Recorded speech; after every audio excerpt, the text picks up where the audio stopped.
and nothing can stop me. No. 'Cause I'm addicted to what you and I realize. Lead the way, I follow. No need to say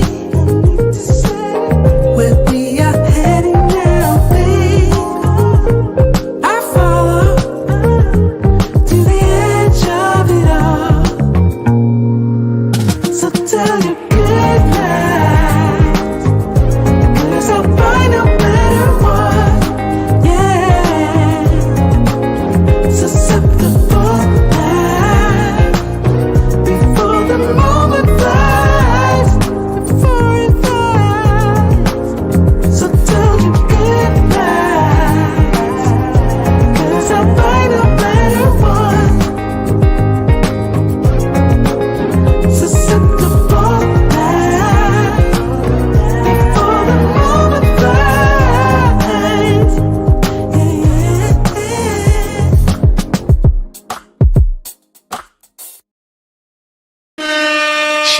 Shout out to all you gentlemen and ladies that are out there with Andre and Andres Love Crossing Borders. We got a great topic here tonight for you gentlemen and ladies that may be watching tonight or watching a little bit after. Tonight's topic is centered around a time or a little rant that Kevin Samuels had before he blew up on social media. And this rant centered around Kevin Samuels saying that basically there's a time that there is nothing wrong for men to reset their lives. As I've been here in Colombia for the last almost decade, I've noticed a trend among men, black men, white men, tall men, short men, men with money, and men that have just enough. The ones that are successful in Colombia, I've noticed this, the ones that are successful in Brazil, as far as enjoying the country, the ladies, the culture, whatever it may be, they have a thread or strand or string that they have in common. The fact that they learn languages, no, that's not it. Or what about the fact that they may, they may even be out there just basically networking with people? That's not it either. The thing that I'm finding among men that are either vacationing or relocating to other countries is this: they know how to reset their manhood for the environment in which they're in. Every single man that I've seen that has faltered, that has failed, whether you were vacationing in another country or whether you were relocating, the strand that I see among you, Pookies, Ray Rays, Paw Paws, some of you old dudes get in trouble in other countries too, Paw Paws. The strand that I see that you all have most in common is that you are not willing to reset your manhood for the environment in which you're in. So by way of Kevin Samuels, we're going to talk about that tonight. We're going to talk about step by step how to reset your manhood. Because if you plan on traveling and living in these other countries, you're going to have to come to a conclusion. You can't do it like you did at one stage of life or one location of life and think you're going to get the same successes. It doesn't work like that. Not for men, it doesn't. I'll say this again. Women can be beautiful in any country. It works for them. Women can be in need and looking for stability in any country. That works for them. The man who you are in one country or one stage of life does not necessarily translate to another country or another stage of life. So we're going to talk about that tonight, because some of you guys, we're going to look at a video from our brother DC Rob to get us started. Shout out to DC Rob, and shout out to all you guys that are here this evening. Cologne of the night is Paul John Gautier's Ultra Mall. Really good, very masculine scent. It goes great if you're a guy that likes to wear suits. It is a great brand. It's not too much of a beast mode, so you could just have fun with your squirts. Just squirt it all over the place. It is not a beast mode, but it is an excellent, excellent cologne.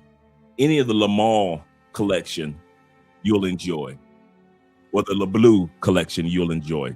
Shout out to Jean-Paul Gaultier, who just passed on later last year, actually. Shout out to all you guys for being patient with your boy Dre. And I kid you not, guys, this topic is needed. I'm seeing too many guys fall by the wayside, knowing that all you had to do was reset your manhood and you would have been all right in the countries in which you were traveling through. Let's get started with the shout out. Shout out to you gentlemen that are here. Appreciate every single one of you guys that are here. Let's start at the top. We got our brother Simple Logic in the building. Yes, sir. Them VA boys representing. Shout out to the whole DMV. Shout out to the whole DMV. Let's get shout out to our brother Canadian brothers right out the gate. I told this guy where I was from. He said, "Oh, Canada." Yes, sir. Yes, sir. Black Nubian with the $2 love. And shout out to all you guys that have donated to the Children's Cancer Foundation thus far. Like I said, we've cracked the $1,500 mark. Our goal is $2,000. We've got like, I would say 6 more days. And we got 5, 6 more days, 7 more days actually. And then we're going to just announce what was the calculations, and those who donated to the Children's Cancer Foundation will be receiving an e-copy of my latest book, which is The Unshakable Man: How Famous Men Throughout Human History, Modern Human History, have dealt with situations that would have shook the average person to the core, but they did not break.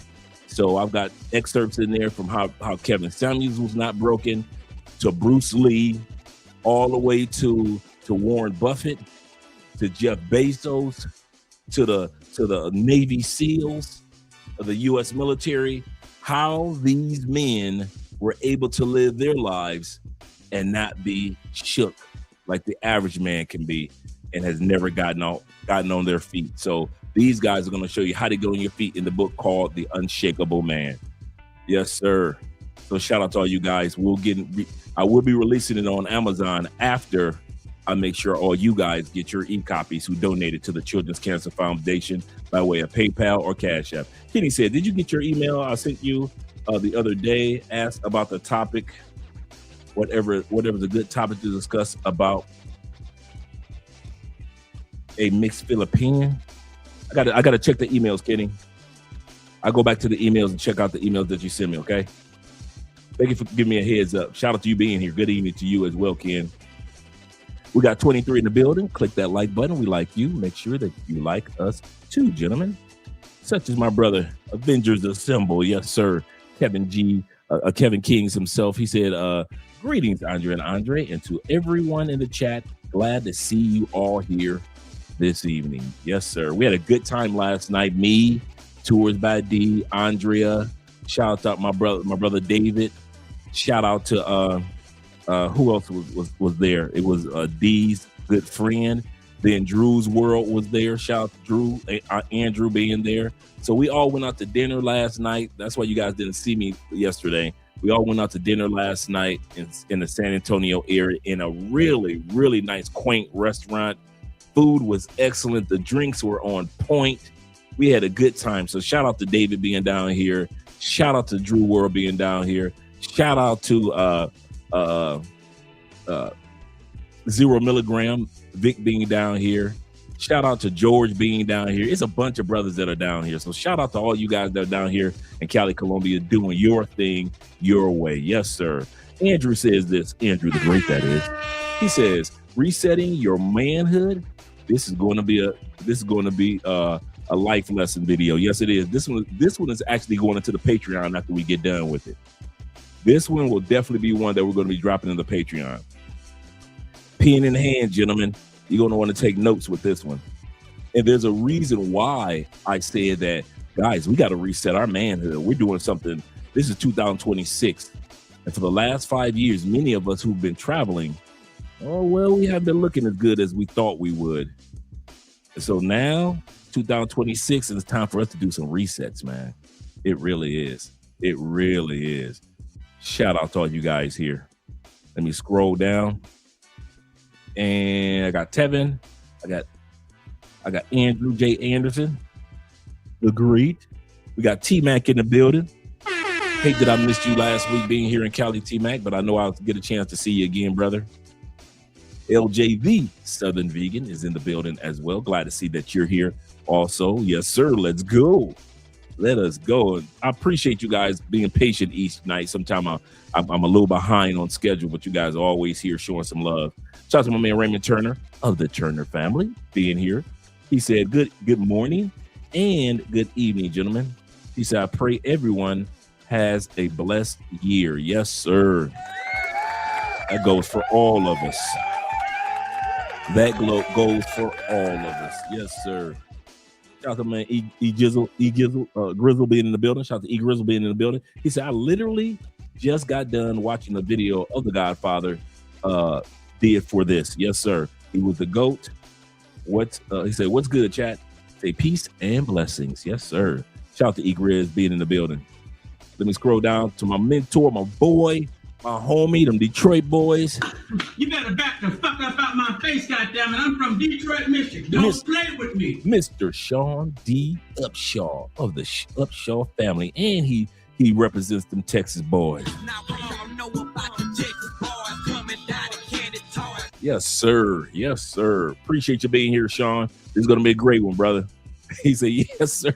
He said, big bro, greetings from Texas by way of East Side Detroit. Yes, sir. Yes, sir. Glad to see you here. Shout out to Bobby Coltrane of the Coltrane family. Hello, gents. Glad that you're here as well. Let me scroll down a little further. He said, Andre, Bobby says this. He said, Andre, he said, asking for my buddy, he's a paralegal, and wants to know if there are opportunities overseas to work. He said, and live as a paralegal, or live as in paralegal firms. They do have transfer positions, but they usually take a while. That's true too, no matter what country you go to. A lot of times I see this. Let me turn the music down a little bit, just real quick, guys. A lot of times I see this when it comes to guys that are looking to relocate to other countries, career wise. We often set our careers up based on our home country. So a lot of times guys will get a job that centers around something that has to do with UK. I'm a construction worker. I've been doing construction in UK for like 15 years, right? Or I'm in sales and I've been doing sales in Canada. You know, I do pharmaceutical sales and this is what I've been doing for 20 years. Or paralegals. You know, I've been a paralegal here for like the last 5-6 years, and I'm looking. Those careers, certain careers translate great in the States. But the resetting, and this is what this topic is all about, we have to be prepared for a reset even in the area of our careers. Nobody wants to come to Colombia and make Colombian pesos, because you know what you're going to get, even if you're an excellent paralegal. We know doctors don't make that much compared to the United States. That's why we talk about the topic, especially for us that are traveling, about the resetting of manhood. I had to do it. I was an academic college recruiter for 20 years. Academic college recruiter for 20 years. When I got out of prison, I kind of floated around different temporary jobs and sales here and there, but I really enjoyed education and I really enjoyed sales. So I said, how can I take my sales skills and education skills? Because with the felony, they weren't gonna let me teach in schools. So let me see which one I could. Oh, a college recruiter. I thought college recruiters were just for sports. Coming to find out, there are academic college recruiters. And so for 20 years, I was an academic college recruiter. And as time went on, when I left with the company, because I became a senior in my position, I was making and plus all the overtime I was working, getting ready to leave, I was bringing in like 84, 86 a year. And this was like in 2016, 17. But even with that type of money and even doing something for 20 years, the pivot had to take place. I had to make a pivot. So at that time period, I started discovering in 2018, 19, a new trend called digital nomads. These white folks at the time period, wasn't too many black folks doing it. It was mainly young white people that were doing it, were finding online jobs. And with those online jobs, they were traveling around the world. Especially I would read articles and they were either in Bali or Portugal. And so I was like, wait a minute, if they can do it, I've got enough money put to the side. Go for it, Dre. So I asked myself, what's the worst that could happen kid you not, that could happen other than physical? Some of you guys have heard me say this. What is the worst thing that could happen to me other than physical? And at that time period, while I was still in the States, I told myself the worst thing that could happen to me, I run out of money, I go back to the States, blow off my resume, get a job, make more money, and get the hell out the United States again. If that's the worst that can happen to you, Dre, and I took off. And as you can see, almost 10 years later, I haven't been back. But I've had to reset my life. What I was comfortable with for 20 years that made good money didn't translate to my long-term goals. It worked for the country in which I was in. But even if I had gone to Canada, I probably couldn't have gotten into that particular career field immediately. I probably could have gotten into sales, but not that particular career field. Be ready for adaptation, gentlemen. That's what Kevin was talking about the resetting of your life. Remember, Kevin said that he was in hardware sales when it came to technology. For years, he was a senior, traveling from state to state. He had a whole team of people. You know how Kevin always talked about his past and how much he was into sales, right? But he also talked about the fact that it faltered. The companies that he worked for, the dot-com bubble burst. Nobody was, doing what they were doing with technology anymore, not as much. And his sales opportunities kind of dried up. He had to reset his manhood. He couldn't give up. He couldn't sit back and say, woe is me, what happened? We got a few seconds, or a day or two that we can feel sad for ourselves. Yes, we are humans. We're men, but we are humans too. And we can feel sad or disappointed or confused or worried or scared. There's nothing wrong with those emotions. But then we have to sit back and say, okay, what can I do to move myself in a different direction? Me, I follow the digital nomads.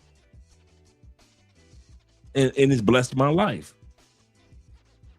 You might follow, for example, a lot of you guys are following the trail of Theo and say, hey, I can get off into AI. I can get into cloud engineering. I can see the global opportunities. I don't have to just apply in the United States. I can apply for cloud engineering in any country. Some of you guys are taking advantage of the contract jobs that are out here. We've done several episodes on guys that are actually going to Kuwait and other countries doing contract work. It doesn't necessarily have to be government contract work. There are recruiters all over the world that are looking to hire you with contract work. But because it's not in our home country and in our hometown, sometimes we don't want to do the pivot because it's scary and it's unfamiliar and it's walking in the dark and you got a flashlight and you don't know what's all the way down in that hallway. And that's why some guys that's why I started this conversation off early, gentlemen, saying that the difference that I've noticed between the men that are successful, whether they're visiting on vacation or they're coming on relocation to these other countries is that the ones that are successful, even for 5 days on vacation, are the ones that know how to reset their manhood, even if they're only going to be in DR for 5 days, even if they're only going to be in Thailand for 3 weeks or 4 months. They know how to reset their manhood. They don't pretend like their home country or the behavior that worked in their, or the mindset that worked at home will translate around the world. Those of us who realize that, we always succeed. I have yet to see the man that was not willing to reset his manhood fail. I have not seen one of y'all fail. Not a one. From Ronin Travelers to Richie Mack, Jay Clyde, T Mac, none of us. Ace Live, none of us. You ask us what we were doing back in the States, Jay Fleming, ask any of us what we were doing back in the States, and then ask us what our lives are like in Chill with Will. Ask us what our lives are like in Colombia, in Thailand, in the Philippines, in Vietnam, in Portugal. Our lives and what we're known for is completely different from what we're known for or what was known for in the States. Completely different. You have to be willing to reset yourself. Even if you're on vacation mode in Panama, you cannot do some of the same foolery that you could just get away with in the States while you're in Panama, right? So even if you have to reset your manhood for a weekend of enjoyment, that'll keep you out of the headache of what we're going to be watching in a few moments. Shout out to all you guys that are here. Let me get to the super chats. I hope that answers your question. I hope that at least helped you out with the answer to the question. Shout out to Prime being in the building. Salute to Prime, Mr. 2-month member himself. Glad to see you here, sir. Show Prime some love with the 2 months. And salute to you too, brother. I'm glad to see that you're here, man.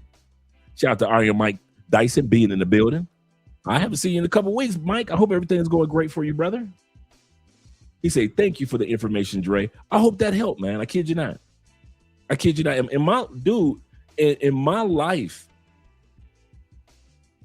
one of the scriptures that's been on my mind in the Bible is in the book of Philippians. Paul, writer of Philippians. You know, me and Andre have been doing a lot of Bible studies lately, right? When we're just chilling at home. And Paul says this. He said, forgetting those things of the past, I press towards the mark, or towards press towards the prize. And I'm paraphrasing, which I find in God. Forgetting those things that are past. The bad things that happened to us. Me, I had to forget about incarceration. I couldn't let that hold me down. I had to forget about my mom's addictions until she got older. I had to forget about all the women that I probably hurt trying to be a player. I had to forget about all the breaking and entering I was doing. I had to forget about all the Eastside Detroit shootouts. I had to forget about all that. Paul said, forget about the things that have passed. But here's the kicker. Y'all ready? He also meant the things that you accomplished too that made you great. Some of us don't think we can be great in other areas. Paul said, listen, I'm not just saying forget about all the bad things that happened to you. I'm telling you also forget about all the stuff that gave you an ego about yourself. You got that car in the States. You in UK, you got you the nicest house, a nice condo. That's great. Celebrate it. You'd have had the baddies of the baddies. Cool. You retired from the NFL or the NBA, NHL. Cool. That's great. But don't let the accomplishments that made you feel good about yourself dictate your future. And that's what Paul was saying too. Don't let the bad things about your life dictate your future. And don't just let the good things about your life dictate your future, because What holds a lot of dudes back from relocating to another country is because their life is so successful in Canada, in Australia, in the States, that they're too hesitant to go after the next stage of reset. I don't think I'd be able to do anything but paralegal.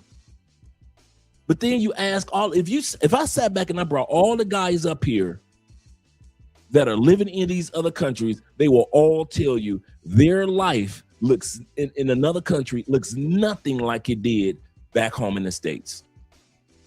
My life in Colombia reminds you of nothing about how my life was in the States. Completely different person, completely different environment, completely different mindset, completely different reset.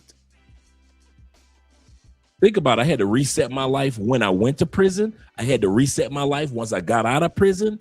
I had to reset my life when I became an academic college recruiter. And when I left the United States, I had to reset my life for a new country. And then I had to reset my life on business mode and career mode. And now the new reset is being in Theo's class. I'm resetting my life to become a cloud engineer, to be in tech before I hit my 60s and even beyond my 60s.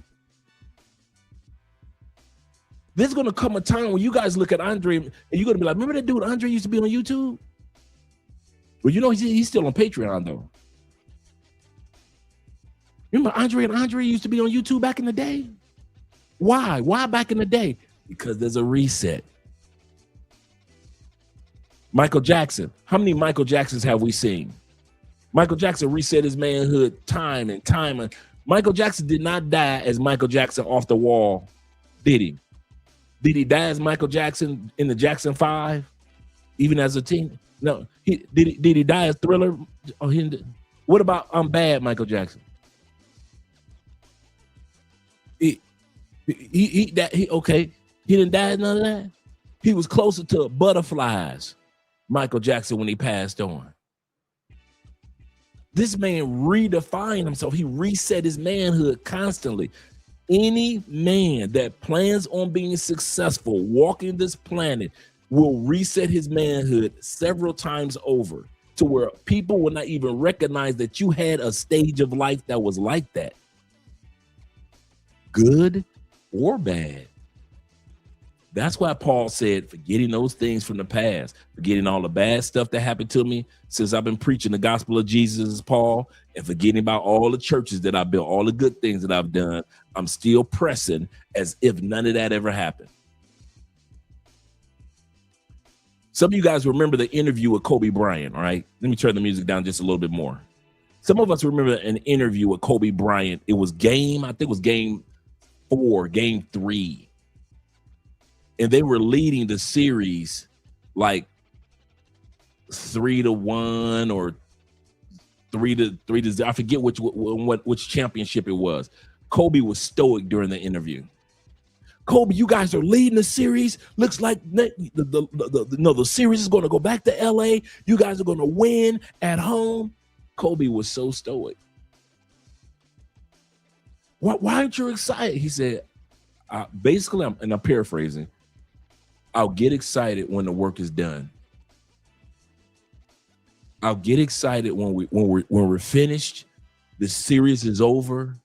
You'll see me with the champagne and the trophy like everybody else. But I'm not going to sit up here and celebrate, and it's only game 4. Because it's only game 4. Some of us are celebrating so much what we've accomplished in the States. You are celebrating as if you've ended in the championship of your life. You got so much life to live, brothers. So much life to live, sisters. Whether it be in the States or out of the States. And that's what make a lot of us hesitant. We do not know how to embrace the reset. And this is the funny part. We all watch Kevin Samuels reset at least 3 to 4 times on his show. Kevin Samuels started off doing colognes. Correct? First video Kevin Samuels' first video was about Tom Ford's Black Orchid. Kevin 7, he had the V-neck. Remember Kevin Samuels in his videos used to have the nerdy glasses, the V-neck sweaters on, standing there skinny as could be. He was fully shaved. He wasn't rocking the gray hair. Did y'all know O'Shea was the one that talked him into wearing the 5 o'clock shadow? He didn't want to wear it. He didn't think that it looked good on him. O'Shea was the one that talked him into pulling off the 5 o'clock shadow that the ladies love. Keeping his hair tapered. You see his hair was completely different. It wasn't tapered like it was when he passed on. Whoever his barber was, now mind you, Kevin Samuels had, for those that don't know, he spoke about it a couple of times. He had really, really kind of like a curly texture of hair. If he had let it grown out, you would see that. And so Kevin kind of kept it short and tapered. But if you go back to the original Kevin, he had to redefine himself. Then he was in that little small room, drinking Pepsis, talking directly to men. He went from talking about colognes to talking about fashion. From talking about fashion to talking to men about life. From talking to men about life to talking to women about what men were looking for. It stayed a male channel to the day that he died. Women were calling in asking questions about men, how to date men, how I can get a man, why I keep losing a man. It was all, he kept the thread in the middle about men, but he kept the resetting his channel.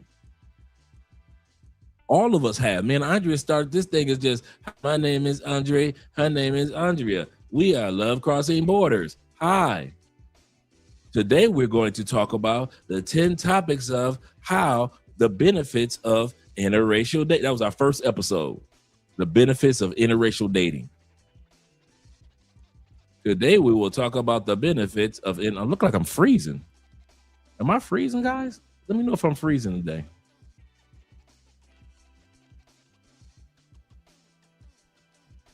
Make sure I'm not freezing on you guys. That was our first video.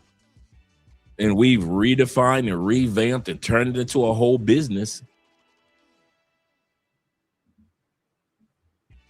because of the reset. So all of us guys who have accomplished things, you're going to see that the thread that we all have in common is the reset. We reset our manhood. Jason says this. Shout out to Jay. Jay said, what's up, family? He said, what's up, chat? He says, stay in motion. Yes, sir. Be an amoeba, always growing, always separating, always spreading. Be an amoeba. Yes, sir. Be abstract. Absolutely correct. We got 45 in the building. Glad to see you all here. Shout out to the most be in the building. Glad to see BK here. He said, Dre, us Indiana fellas. Hey, man, I'm hoping we get that quarterback from Indiana while you playing for the Raiders. These Indiana fellas need a soundbite shout out. Yeah, we do. We do need a Midwest soundbite shout out. I got a couple of them put to the side, but I haven't found one for Indy yet, man. I'm gonna have to find one for just the Midwest in general. The closest I got is the Chicago one. Shout out to Fritz. What's up, Dre? He said it should be a good one. Fritz, I haven't forgotten about you. I actually, after this show, because I just finished another consultation after this show, before I even lay down, I'll finally get your information regarding the consultation over to you, man. So I thank you for your patience, brother. Shout out to my brother Fritz Roy being here. He said, keep up the good work. Glad to see you here, brother. David Dice of the Dice family. He said, every time I watch family, he said, I'm improving in some aspect. Appreciation. Yes, sir. Yes, sir. Yes, sir. Let me scroll down, make sure I got everybody. Fritz say, very true. He said, you have to have the mindset to be open to reset. That's a good way of putting it. You have to have the mindset to be open to reset. Say, change my life big time. Me too. So did I. Shout out to my man and salute, yes, sir. To my brother, your rent is due 22. and my man Don, aka the Don JP. Shout out to you being here as well, brother. Glad to see you guys are here. Yes, sir. Passport Salvation. Yes, sir. I like that. Salvation is here. Shout out to you, brother. Glad that you're here. And Ross C being in the building, he said this. C can see. Yes, sir. He said, good day, family. He said, being part of this family is to give a blessing every month. Yes, sir. He said, January 26th, by his grace. Amen. He said, you think being a humble servant for the Creator is hard. Just being successful without him. And try being successful without him. Amen. That's for real. Amen. That's a good way of putting it. I'm glad that you came through, brother. Welcome to this evening's episode. Okay, guys, I'm about to change the music. I'm about to turn. It's already turned down. The reason why we're starting with the reset. Just this past week, an American got deleted in Colombia by a female. Check out how he got deleted. She beat him to death. This was his Colombian girlfriend in Medellin. We're going to listen to DC Rob talk about it. Shout out to DC Rob. Make sure you subscribe to his channel. Just this past week, I don't know what he came down here with, what mindset, what happened in that relationship to where she started beating on him. And by the time they got him to the hospital, prayers going out for his family and his loved ones. I don't think he was expecting to come to Colombia. And this was his girlfriend. So it wasn't just a vacation thing. This was his girlfriend. And he got deleted by her. So let's look at the DC Rob video, and this is going to lay a foundation for why it is important for us to reset our manhoods. Let's go right here.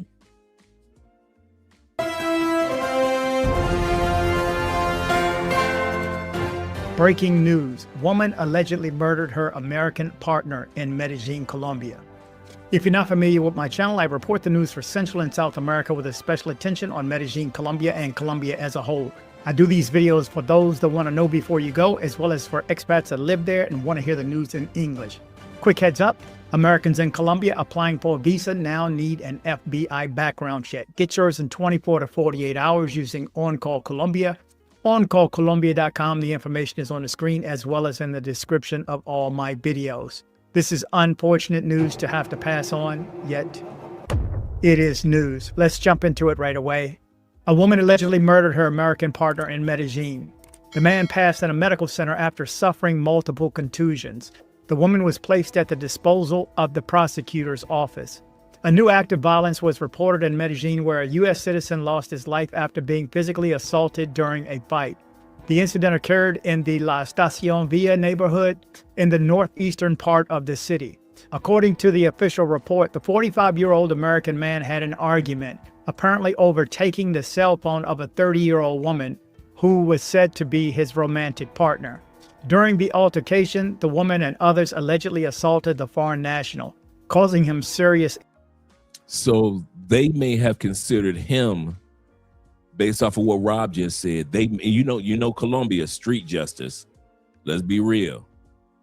If somebody's taking something from somebody, a man or a woman, and there's a crowd around, Colombians have been notorious of beating you to death.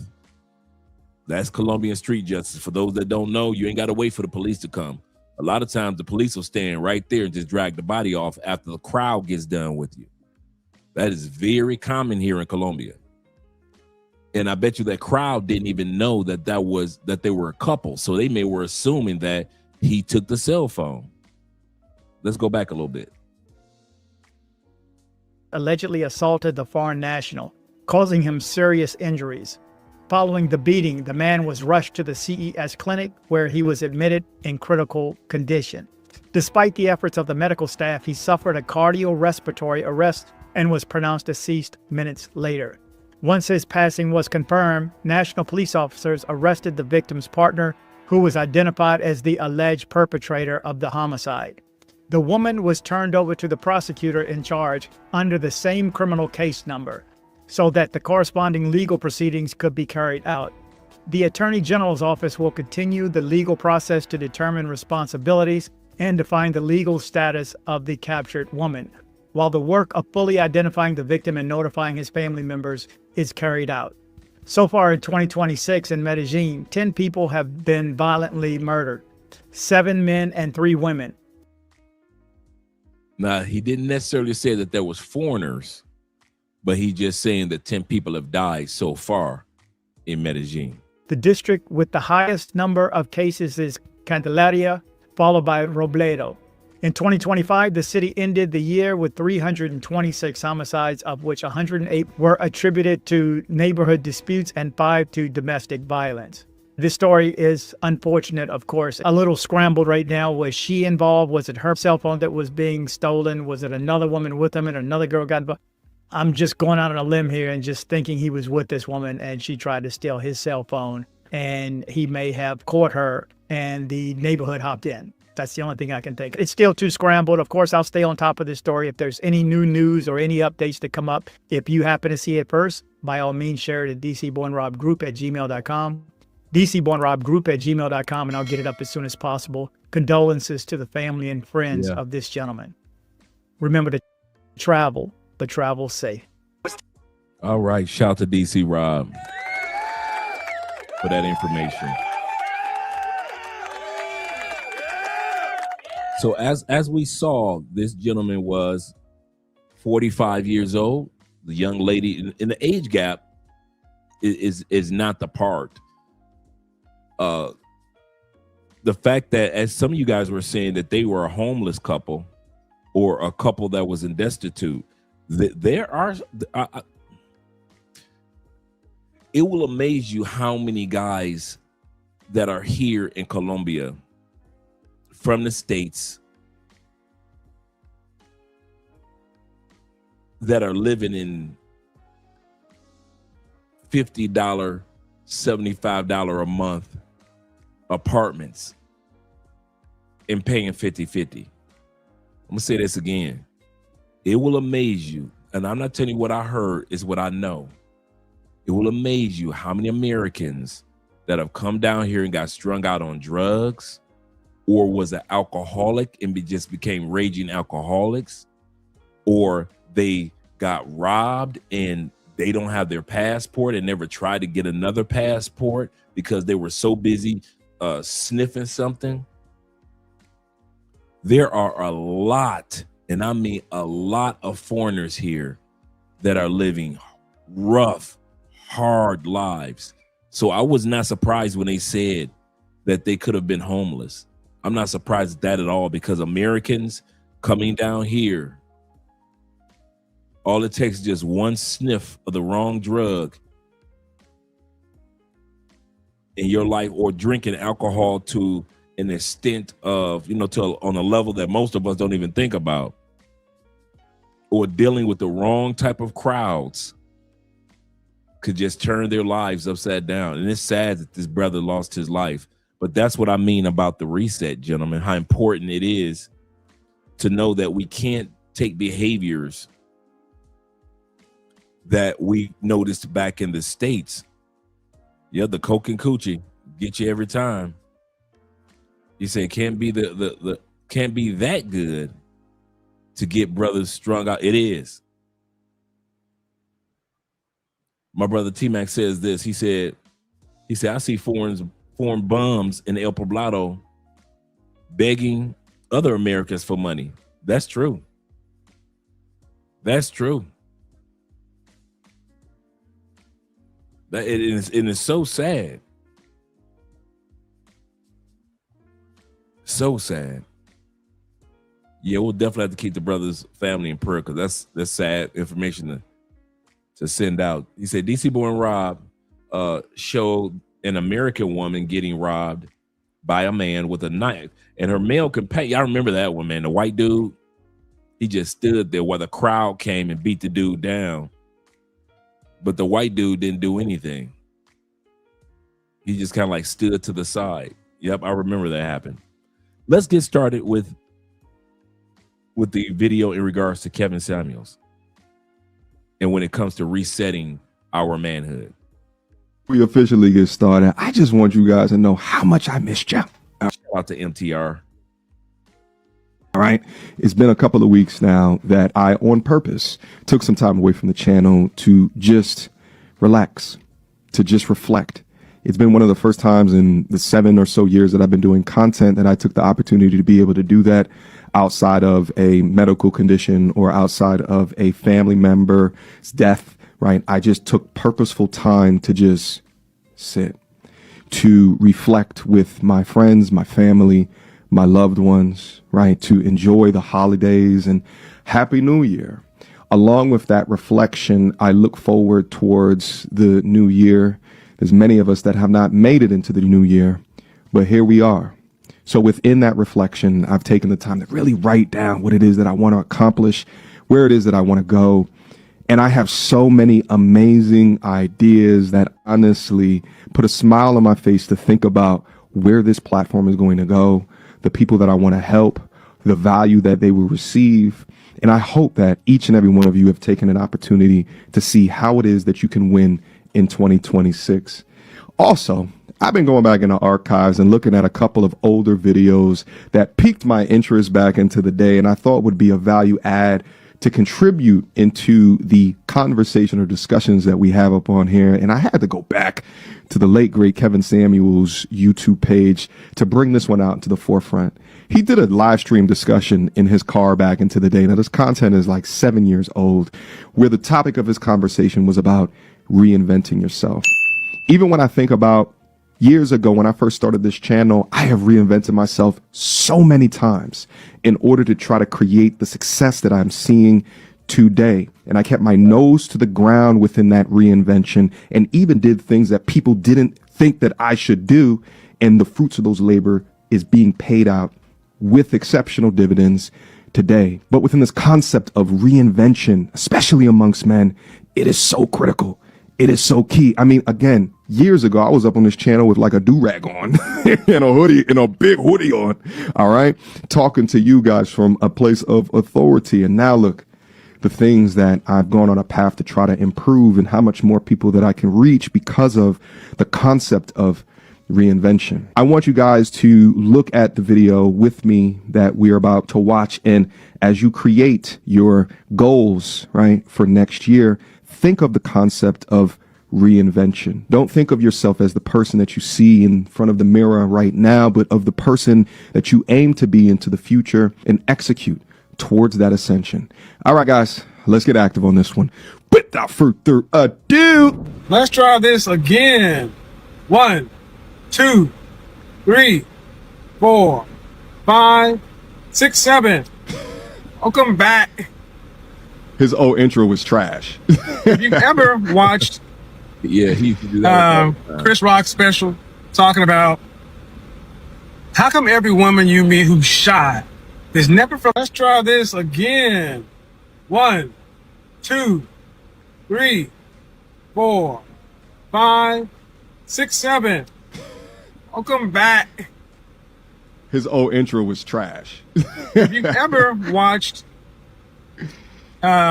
Chris Rock's special talking about how come every woman you meet who's shy is never from the same hometown that you meet her in? She moves away to get shy. I mean, because she was a hoe in another town. Winners reinvent themselves. Come on. This has been shown over and over and over and over throughout history. It's called branding and marketing. Just because you start out one way and you have a losing record doesn't mean you have to live the rest of your life that way. You can reinvent yourself. Even right now. Someone on the live stream last night, when I was talking about appearance, image, and corporate America, asked a question about what if you have a criminal history? What do you do then? You reinvent yourself. I've told this story before. Shout out to MTR and in Kevin's family. I was in the halfway house. I was just out of prison, like year 9.5, right? And I'm just out of the halfway house. Halfway house, for you guys that don't know, is where they have you stay for maybe a few weeks or even a few months before you are released permanently back to the streets. But a halfway house is like a place where you can stay outside of prison. It's a home. And you can go get a job and you can get furloughs to go visit family or friends or your girlfriend on the weekends, but you got to come back during the week.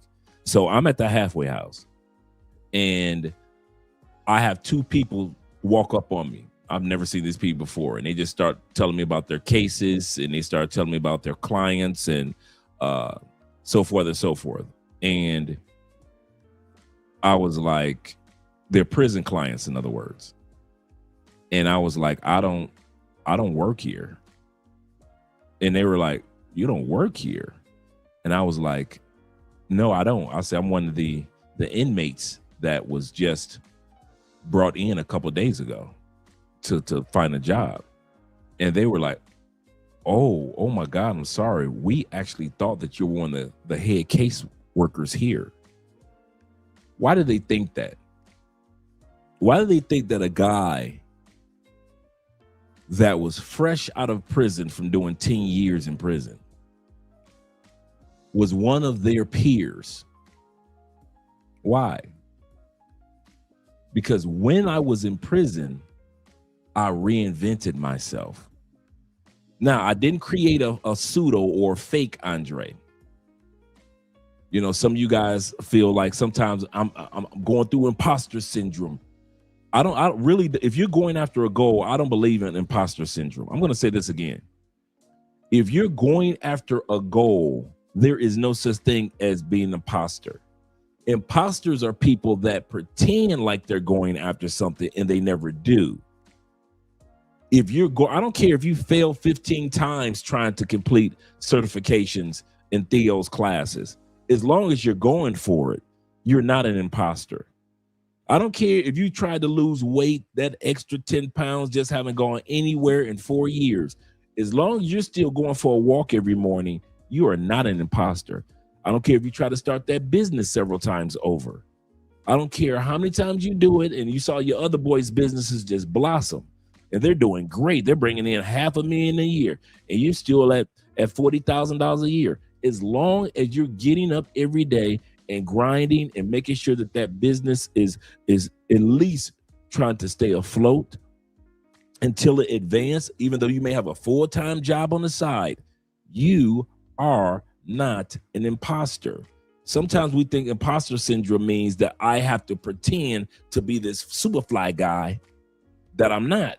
No, imposter syndrome are people that pretend like they're putting in the work that you're doing, but they're not. They pretend like they want to do something about their lives, but they don't. Those are imposters. They talk a good game, but they're not willing to put in the hours.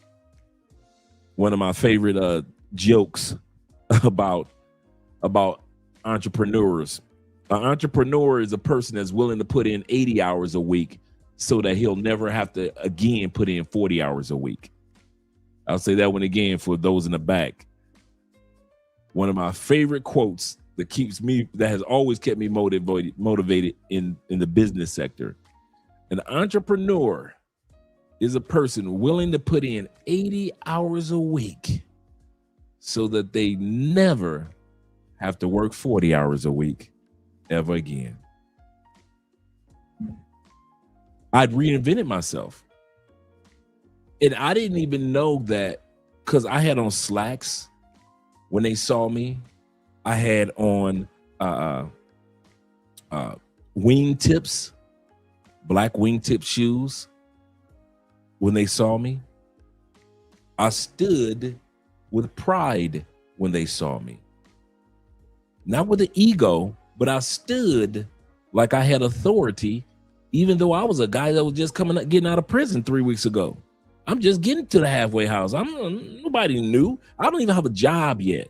I had just come back from a job interview. That's what they saw, the suit and the attire on. I reinvented myself. And funny thing is, I got the job. And you want to know how I got the job? The woman hired me. It was kind of funny. Hey, sexy boo. There were over 300 people that were in line for that job. It was at a warehouse for Walmart. I mean, everybody around town heard about Walmart opened up their distribution center, and so everybody's showing up. So, I mean, applications flying and interviews everywhere. The moment that I sat down, the lady that was doing the interview said, "You're hired." She didn't look at my application. She didn't know if I was out. She didn't know I was at a halfway house. She didn't know I was in prison for 10 years. I said, true story. I said, we haven't done the interview yet. You must think I'm somebody else. She said, "No, you're hired." I said, "Do you mind me asking why would you hire me when we haven't done the interview?" She said, "You're the only person out of 300 people that have come through this door that dressed for an interview." Even though that job was hands-on warehouse work, you were the only one that dressed for an interview. We don't need to interview you. Everybody else gets interviewed. You are hired. And so I went back to the halfway house and told them I got a job. And then that same day when I was getting ready to, I was by my locker. I was about to change out of my clothes. But because of the aura that I gave off from being a man that reinvented himself, and not just the East Side Detroiter, these people who worked there thought I was their peer. You can always reinvent yourself as a man, and it is a part of manhood. If you're still trying to do the Peter Pan thing, man, I got money and I could be as young as I want to. Do it, bruh. If you got money in your pocket and you think that you can run around life in your 60s as Peter Pan, never grow old, still act immature, but you've made money, you're not the type of dude I would want to be around anyway. That's why I say it's Pookie, it's Ray Ray, but we got to admit, in some of these countries, it's Paw Paw too. Some of you old dudes, you act just as ratchet as Pookie and Ray Ray. So when you guys hear me say Paw Paw, you know who I'm talking about. Pookie, Ray Ray, Nook Nook, and Paw Paw out here with passports, acting a fool. You got money, but you act like you're Peter Pan. You act like you ain't never had no woman before because you act like you can't pick a good one. You've had women your whole life, and all of a sudden you get to Thailand, and every woman you pick is trash. Paw Paw. Because many of us have not done what Kevin was saying, and that is reset our manhood. Reinvent yourself by, first of all, acknowledging the rules of the game. 6 months ago, I had zero confidence that I was becoming the man that I wanted to be. Now, I'm down 30 pounds, running an online business with 14 active clients, opportunities showing up out of nowhere, and I'm 4 weeks out from my first bodybuilding show. You hear everybody say you can change your life in 6 months if you lock in, so I actually did it. But it wasn't easy in the beginning. It was hard to say no to fun and extra activities that could distract me or knock me off my course, and that discipline didn't feel natural at first. But it became the foundation for everything that came next. About 14 days in, my body fully surrendered to the process. I started feeling more mental clarity, more confidence, more energy throughout the day, and even more emotional stability. And that's when I knew if I just stayed locked in, everything would change. I finally started my online community and coaching business, something that I wanted to do for years. My habits were compounding every single week, and slowly everything in my life began to shift. And here's the part that nobody really talks about. I believe when you give God a healthy vessel to work with, he can build so much more in your life. God is supernatural, and the healthier you are, the more equipped you will be to handle the journey that he's calling you to. So take a moment to write down a few daily routines that align with where you want to be. Commit to them for 7 days, and then stack another 7 days. Don't underestimate what you can do in a month with the right intention and focus. So commit to 7 days and stack on top of that 7 days. So for many of us, let's just focus on the first 7 days of reinventing yourself. Your breakthrough is coming, but you got to keep trying. There's nothing that's going to fall in your lap. There's nothing that's going to just be like here, because somebody could just say here, and if you ain't got the hustle and the grind, like you ain't going to just become a millionaire overnight. You ain't going to become a millionaire just because somebody gave you a piece of game. That game that somebody gave you, it requires hustle, dedication. So if you don't have that, you're not going to have what they have, even if they showed you what they did exactly. So stop waiting on somebody to put you on. Stop waiting on somebody to give you a handout. Do you know that that's how we've done YouTube for years? Some of you guys have never realized how much respect I have for the Angry Mans, the Anton Daniels, the Ace Lives, the content creators that have hit 1 million, 2 or on their way to 1 million subscribers, the mediocre tutorial reviews. I've got a lot of respect for those guys. I kid you not. I'll tell you why. Because those guys have put in the work. They found out how to do this thing called social media, and they've put in the work. Whether it be with 1 channel, 2 channels, 3 channels, they've put in the work. O'Shea put in the work. Obsidian put in the work. I did not ask any of those guys for an interview when we were just at 5 or 10,000 subscribers. I didn't ask them for an interview when we just had 1 channel. I knew that they would either come to me, or if I came to them, it would be no hesitancy for them to be on this channel. I wanted these guys to see that Andre and I would put in the same work that they would, and they would have to respect our hustle like we respected theirs. And that's why we get the people on this channel that we've gotten, to where you rarely see them on anybody else's channel doing interviews, but somehow, some way, we've been able to get certain people on the channel. Why? Because they sit back and they see what Andre and Andrea have accomplished with not only 1 channel, but through several channels. And so they're like, listen, okay, O'Shea hit me up. Hey, Dre, I want to interview you. I didn't reach out to O'Shea. I want to get an interview with you. And a bunch of other people I've reached out to.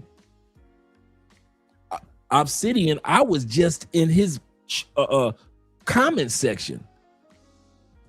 I wasn't, hey, Obsidian, could I come on your show, or could you come on my... Dude, I'm in the comment section like the rest of y'all. Somebody says, hey, that's Andre from Andre's Love Crossing Borders. Obsidian says, hey, I know that channel. Hey, Dre, why don't you do us a favor? We'll talk about this particular topic. Come up on the show. That's how I got on Obsidian's. From Obsidian was from there, the Black Manosphere Conclave. From the Black Manosphere Conclave, meeting Theo and all the rest of you guys. From meeting Theo, getting involved into tech. In other words, we put in the work. We didn't make people assume that just because we're on YouTube, could you do us a favor? We've got 2,000 subscribers. Could you come on our show?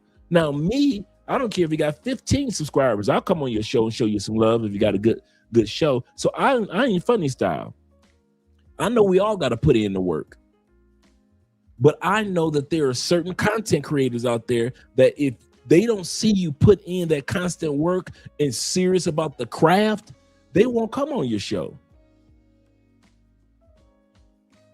There are content creators that I've reached out to that even after we got our plaque and we got 100,000 subscribers, they still haven't come on the show. I don't get mad and I don't blame them. I said, when we hit 250, we'll reach out to them again. Some people you can get on your show because you got 100,000. Some people you can get on your show, you might need 500,000. That's just how social media works. And I do not steer away from how it works. For you guys in life, reinventing yourself is going to have to happen. It's going to have to happen. I've had to do it. Other men that have been successful have had to do it. Guys that travel to other countries and live in other countries, they've had to do it. Stop trying to act like there's a way that you can get around this reinventing yourself. I could be the same person. I don't have to change. I don't have to adapt. I don't have to recreate. I could be the same dude because I got money in my pocket. I could be the same person who I was in the States. I promise you, money in your pocket does not mean that you're going to be successful in another country or in the future in your home country. The Lord giveth and the Lord taketh away. So do realize that. Shout out to you guys. Let's continue on. And he's correct. Nothing is given to any of us. Overnight, you ain't gonna become a millionaire just because somebody gave you a piece of game. That game that somebody gave you, it requires hustle, dedication. So if you don't have that, you're not gonna have what they have, even if they showed you what they did exactly. So stop waiting on somebody to put you on. Stop waiting on somebody to give you a handout. First, you gotta put your all into something first.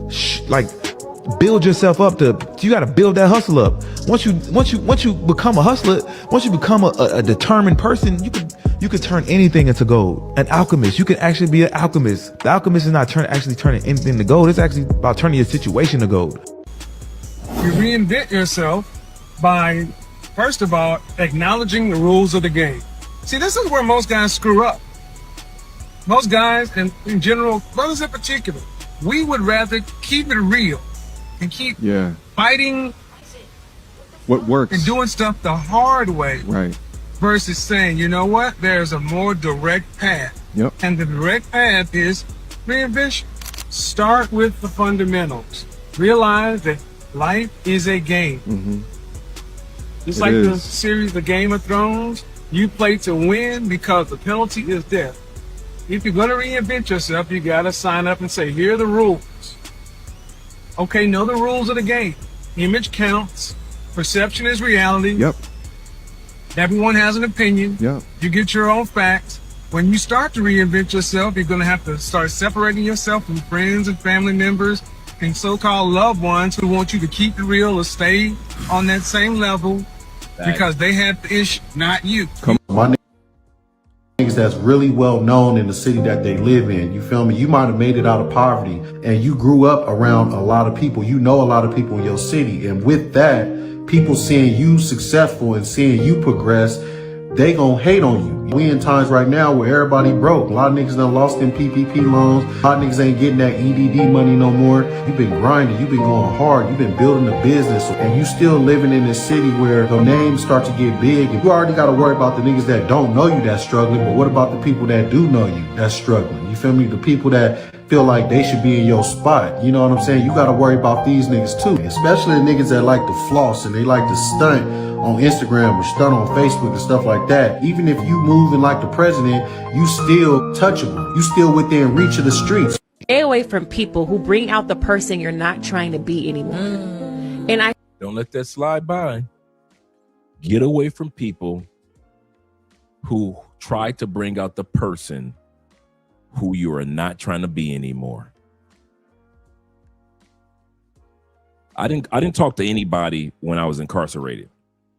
I wasn't one of those guys that need to be on the phone with my mama and cousins and all them all the time. Every blue moon, I talk to a friend. Every blue moon, I talk to somebody here. I'll talk to my mom. Every blue moon, I talk to my sister, or every blue moon, I talk to my brother, right? Actually, I didn't talk to Rob. But my grandma, all the time. She knew when I was coming home, because I didn't tell anybody when I was coming home. They didn't know if I had 2 years or 22 years. I never told anybody what my sentence was. They just knew he was incarcerated and he's been there this long. And so that's all we know. I kid you not, I didn't tell anybody that I was coming home until I was at the halfway house. except my grandma. And you know what she said? Exactly what these people are saying. She said, I need you to do yourself a favor.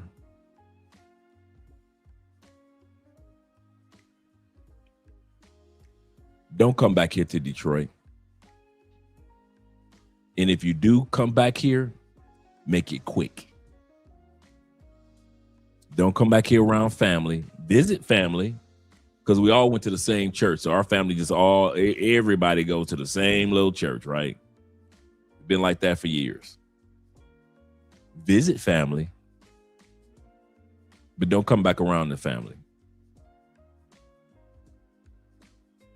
God got something greater for you. It's bigger than Detroit. And all going to happen is the person who you're supposed to be will be held back by the person who you used to be. And she said, and my daughters ain't changed. Talk about my mom, my aunties, Ghostface Jeffrey, his sisters, in other words. All 5 of them, my daughters ain't changed. They still act like they did when they were 7 years old. At this time period, they all were in their 50s. So grandma telling me, she said, you're going to come back here and you're going to be around people that have not changed even since they were 7 years old. She said, baby, I am in my 80s. Do not come back to these people. And she was talking about the family and friends. And I took that advice. And she was right. We have people that love us that don't know that they are a distraction or a comfort zone that will cause us to either stay who we are, go back to who we used to be, and rarely, if at all, become the person who we're supposed to be. It's rare that you can hang out with the same people and become a new dude. I have yet to see somebody that still hang out with 100% the same crew and you became this or accomplished that or flew here or lived there. It's rare. You might have 1 or 2 other out your clique, but the whole crew, And it's the same thing for family that loves you. It's not like they're doing it on purpose. It's just that comfort zone is comfort zone for all of us. So these people are right. You're going to have to put some hesitancy on the type of people that have around you, whether they're people that are hating on you or whether there are people that like you. And before we go back to the video, I'm going to say this for some of you guys too. The reason why some of you guys have not done what God told you to do as far as relocating and moving to other countries, but you just visit, you know why? Because some of y'all, what we used to call old school ghetto superstars.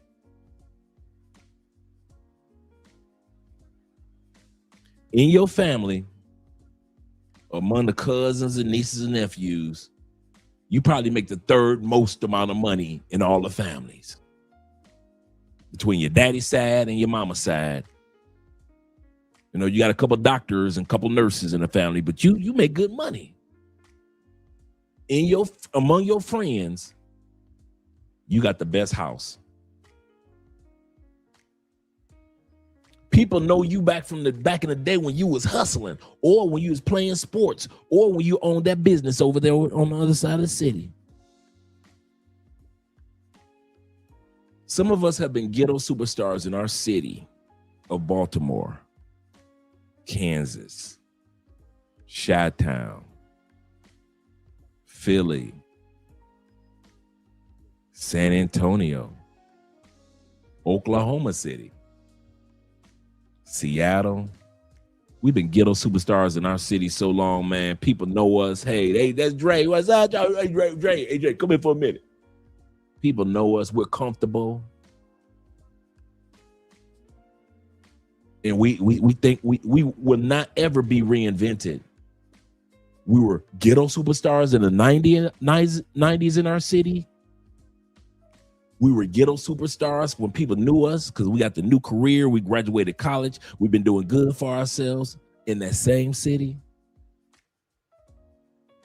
And it's 2020. It's been 26 years since 2000.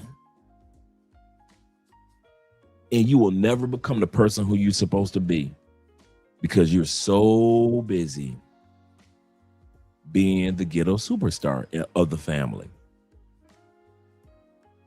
And starting from scratch, just you ain't built for that.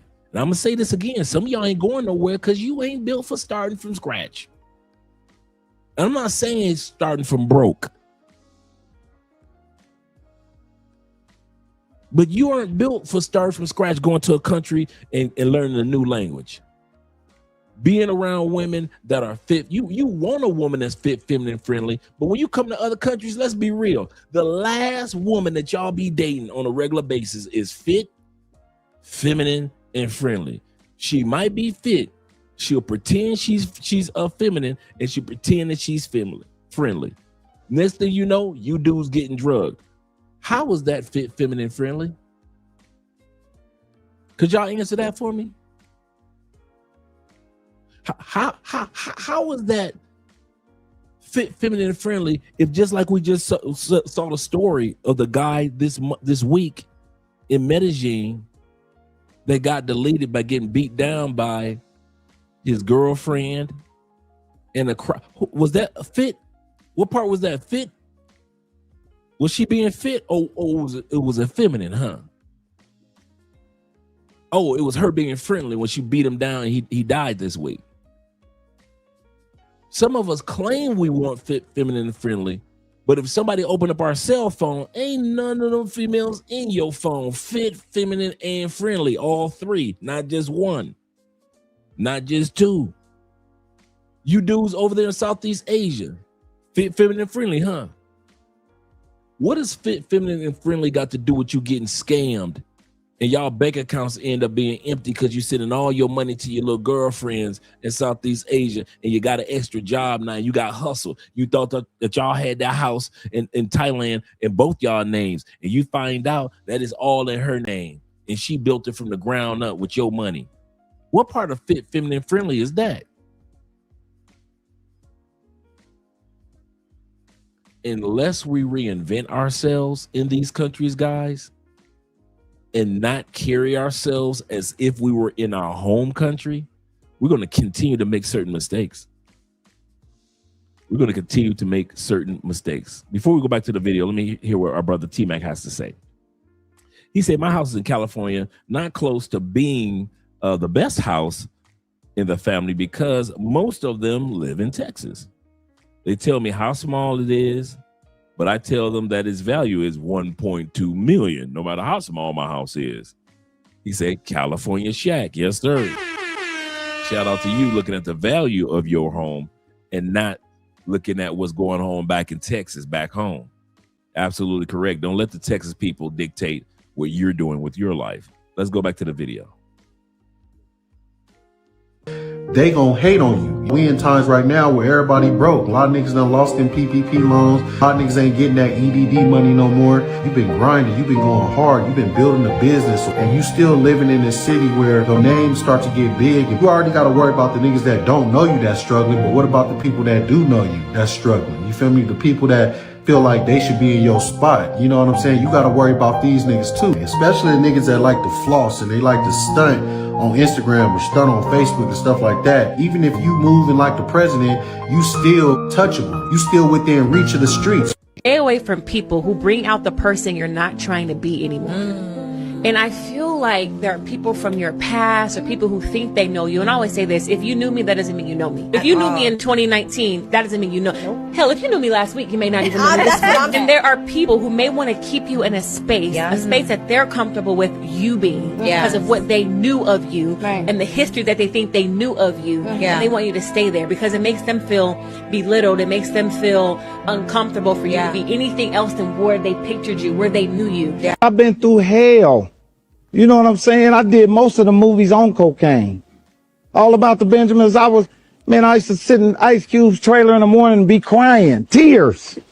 He like, Mike, wipe your face, man. You a king, nigga. Stop doing this shit to yourself. I'm sitting there wiping myself because I was really, I had survivor's remorse.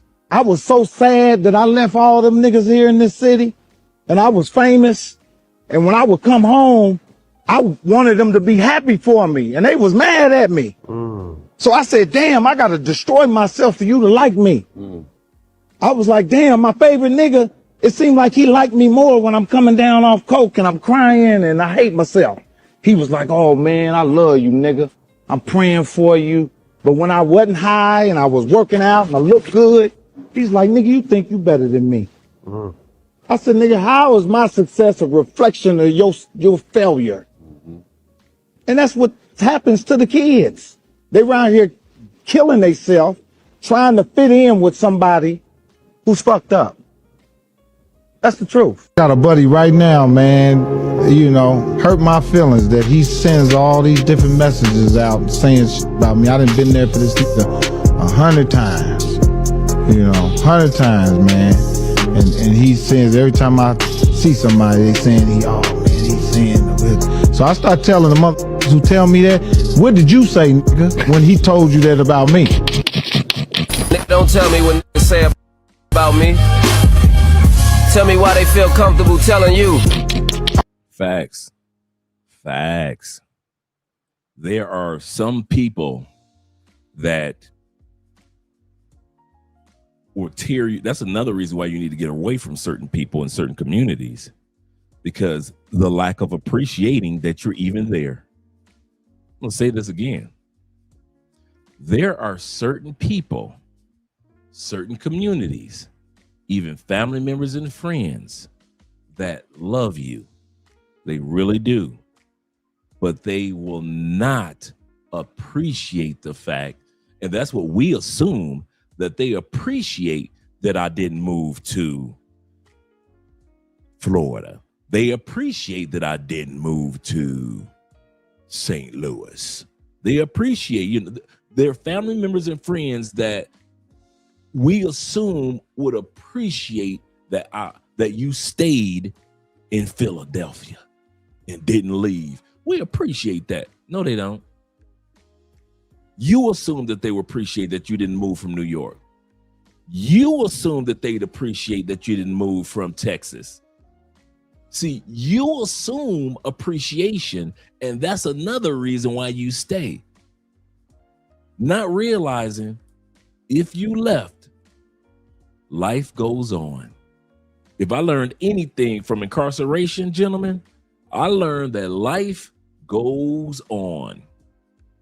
Kids are born, people pass on, some people get married while the others are getting divorced. Incarceration taught me one thing, and some of you military guys can attest to what I'm talking about from being away, by being deployed. Life went on when you were deployed, wasn't it? Life didn't stop. Life didn't hesitate. Life didn't wait. It wasn't anybody sitting around like we really be glad when Ronin Travels come back, when T-Mac comes back. You went back to your city, and guess what? Life went on. That used to be a liquor store, now it's a Starbucks. Life goes on.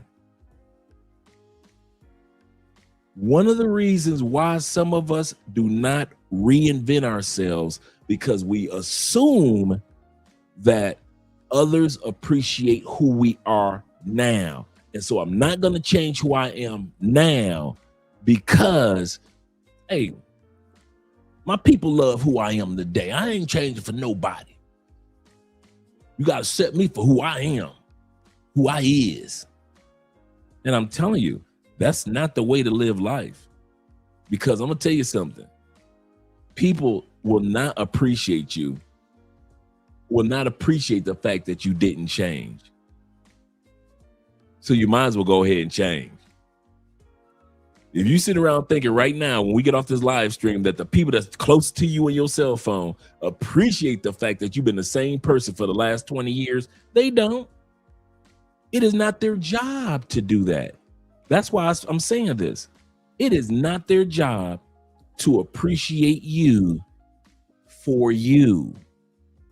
It is your job to appreciate yourself as you metamorphosize into the person who you are going to be, and you continue on, and you continue on. Matthew McConaughey said this, and this is one of my favorite quotes by the actor Matthew McConaughey. He says, "My hero is the person who I'm going to become in the next 5 years. That's my hero." He said, and once I reach that, I got a new hero, the person I'm going to become in the 5 years after that. He says, every 5 years, I get a new hero. Because that person in 5 years, if I do it correctly, is better than who I am today.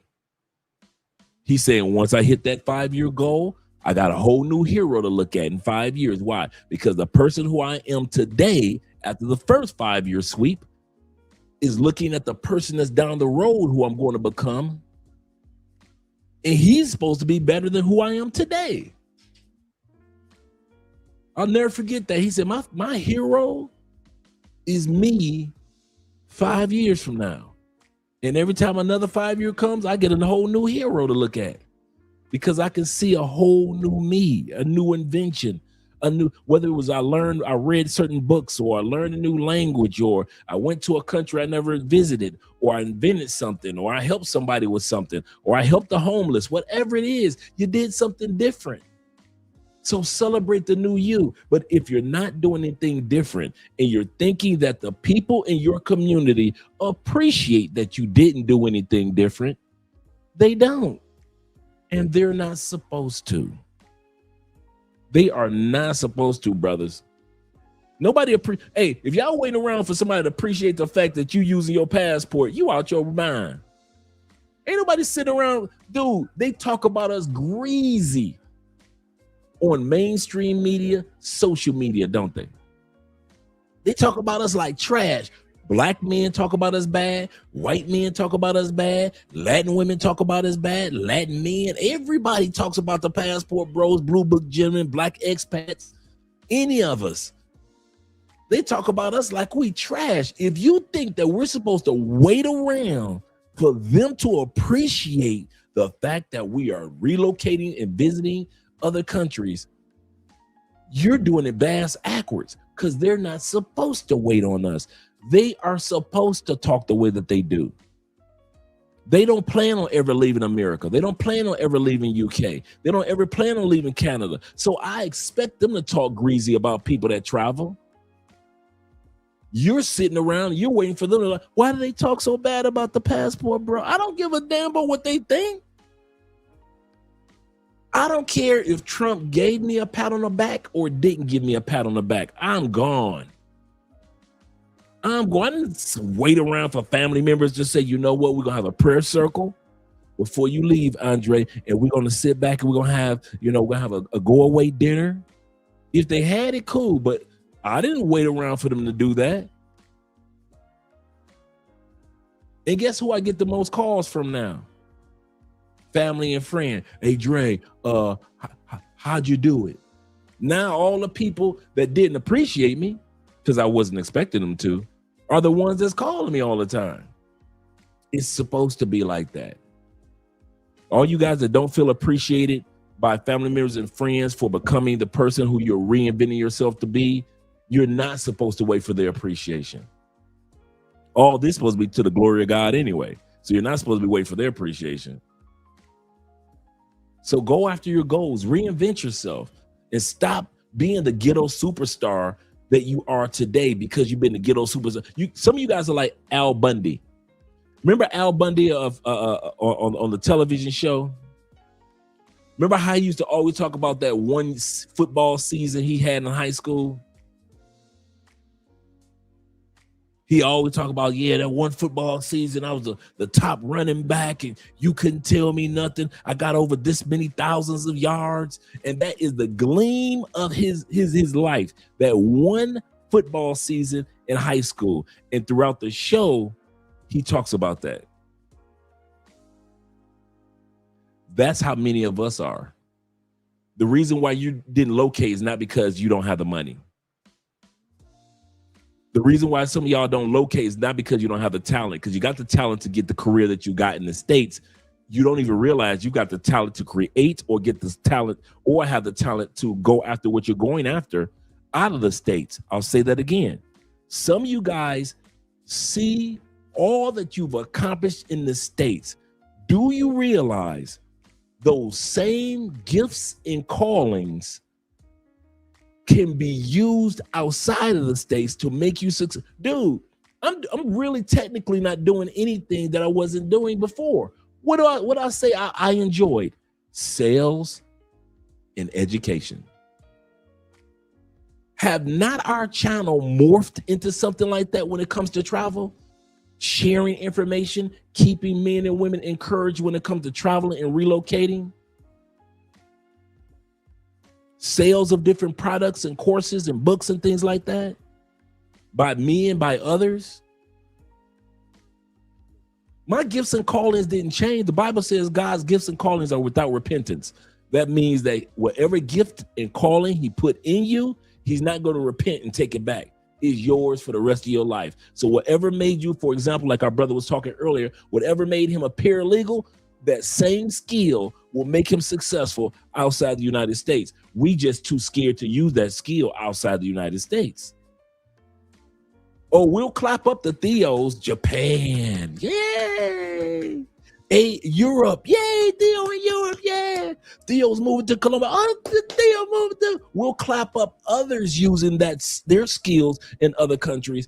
But when it's your turn to take those same gifts that made you successful in the States and say, let's see if you can use those gifts out of the States, y'all shaking in y'all boots. And that's the only reason why some of y'all are still in the States. That's the only reason. There is no other excuse. It ain't because some of y'all try to use your mama. Your mama been told you to live. Boy, live your life, baby. Baby, go. Your daddy done told you, boy, go and live your life. Me and your mama gonna be all right. Go and live your life, boy. It's your turn. You still using your mama and your daddy as an excuse. Well, you know, my mama getting old, you know. Your mama was like my mama. She been old. She been old, and she been telling you for the last 20 years, baby, go and live your life. Go and find you some love out there. I found your daddy. You going out there, find you some love out there. Go and find, go enjoy your life. I ain't never been to, where you going to? Brazil, baby. I ain't never been to no Brazil. I want you to go ahead, live your mama been telling you that for 20 mother years, and you ain't moved an inch. Mom and dad been telling you that. So to try to use them as a crutch or as an excuse, no, that's you. That's you. I'm telling you, fellas, I kid you not. Once you get to the point of saying that I'm going to reinvent my life, you'll understand why we had like how many versions of Prince have we had? We had Prince in the fishnet stockings and heels. When Prince first came out, when you were wearing the raincoat, the purple raincoat, then we had the little red Corvette Prince. That was the one with the purple raincoat coat. No, the first one was the gray coat controversy Prince. Then little red Corvette came out with the shimmering purple. Then we got the purple rain Prince. And then we got the raspberry beret Prince. You have to always be willing to reinvent yourself, man. And you don't have to be famous to do it. But if you're not going to reinvent yourself, and I kid you not, if you are happy as a man with the stage of life that you're in today at 37, 38, 47, 48, 57, 58, 27, if you really satisfied with that stage, ride that stage out. There's a reason why you're at peace while you're in that stage. That's why I say this channel is dedicated to guys that are relocating or vacationing in 5 months. This channel is for 5 years. And this channel is also dedicated to you guys or ladies that are relocating in 15 years. For many of us, it's not time to reinvent ourselves. There's a time for a season in this. There's a time and a season for everything under the sun. So it's not time for us to reinvent ourselves. It's our time to kind of like ride this stage out. Nothing wrong with that. So I'm not talking to everybody. I'm talking to the guys that are and ladies that are on the fence. And you've been hearing the same thing over and over again for 5 years. And you've been so antsy in your own city, and you knew you should have been gone out of that city. Some of y'all, like I said, some of y'all got kids that are 3 years old that wouldn't have been born if your butt was in the other city where God told you to go to. Yep. Shout out to my brother for rent. I'm going to get to the super chats in a second. I mean, the comments in a second. Cash apps in a second. Shout out to you guys. And super chats. He said, for rent says this. I mean, your rent is due 22. He said, you will be held accountable for your gifts and talents when you see the Lord. Absolutely correct. He's going to ask you, just like with the talents. Absolutely correct. With the story that Jesus told of the three guys that got the talents. What did you do with the gifts that I gave you? Absolutely correct. Let's go to the super chats. Shout out to my brother Prince in the building with the $19 love, the $20 love, just for the name of the game. Shout out to Abraham, my dude too, being in the Abraham with the $20 love, father of many nations. He said, I was talking to my dad the other day about the period of loneliness that comes when you change. When it comes with change to become the person that you're supposed to be. I'm glad you mentioned that. Embrace it now and embrace it now and thank yourself later. I'm going to say something, and I mentioned this to you guys before. When I first decided to he was talking about the loneliness part. When I first decided to go on monk mode in the United States, that means focus on my future development, forget all them hoes. I'm focusing on Andre. When I decided to relocate to another country and it was nobody else around me talking like me, I didn't know nobody in Florida that was trying to leave Florida. None of my family back home was trying to leave, go to another country. I kid y'all not, it was lonely. There weren't that many, I kid you not, there weren't that many content creators. And I was one of them dudes that I was smashing chicks out of boredom anyway. I had got to that point, I wasn't in a real relationship. So a lot of chicks I was smashing like playing sports, like, you know what? I ain't doing nothing this weekend. LaWanda, what you doing? Come on over to the house. Let me go ahead and beat that coochie up. That's the stage of life that I was in Tampa, right? It wasn't really nothing serious. Plus, I'm thinking about moving to another country. So when I went on monk mode and let LaWanda and all them chicks go, so I ain't got nobody to take care of my boredom. I don't have any family members talking like they're going to travel. I don't have any of my friends in Tampa talking about that they're traveling and going to other countries. I kid you not, true story, man. I used to come home from work. I would turn on Tailor-Made Dreams. Shout out to my brother Russ. I would turn on at that time period, Charles Tyler. Ace Live had just started. I Am Marwa. Passport Heavy, Jabril. These dudes were my motivators. There was nobody, because once I turned that YouTube off with those men I just mentioned, there was nobody encouraging me to do what I was going to do, and that was reinvent myself by relocating to another country. Nobody was showing me how to do that. I would come home, I would cook because I wasn't on the phone trying to get no coochie from no chicks. I would cook, I would have to make myself a drink or something. I sit up there, turn my YouTube on. I watch a live stream with Tailor-Made Dreams or video recording Tailor-Made Dreams, a recording with Ace Live, a recording with Jabril Passport Heavy, I Am Marwa video. And I will watch those videos and those recordings every single day because those guys kept me encouraged. Why do you think Andre comes on a live stream and Andrea on a live stream almost every day? Because I know what it's like to come home and you're in the middle of reinventing yourself and don't nobody in your circle, when these cameras and lights go off, nobody in your circle understands you. See, you guys got it better. You got the passport bro movement. You've got family and friends and that have traveled now. You know, everybody's been to Colombia or DR. See, it's a big thing now. When I was doing it, 2016, 17, the most that I had, the furthest that we had was O'Shea when he was in Poland. You had a couple of YouTubers in the Middle East. I mean, I'm sorry, in the Southeast Asia. Shout out to those brothers out there that's been out there for a while. But they weren't as big on this side of the world as they were on the other side. One of the reasons why we do this on a regular basis is because I know what it's like, that feeling of nobody understands what I'm going through in this stage of reinvention.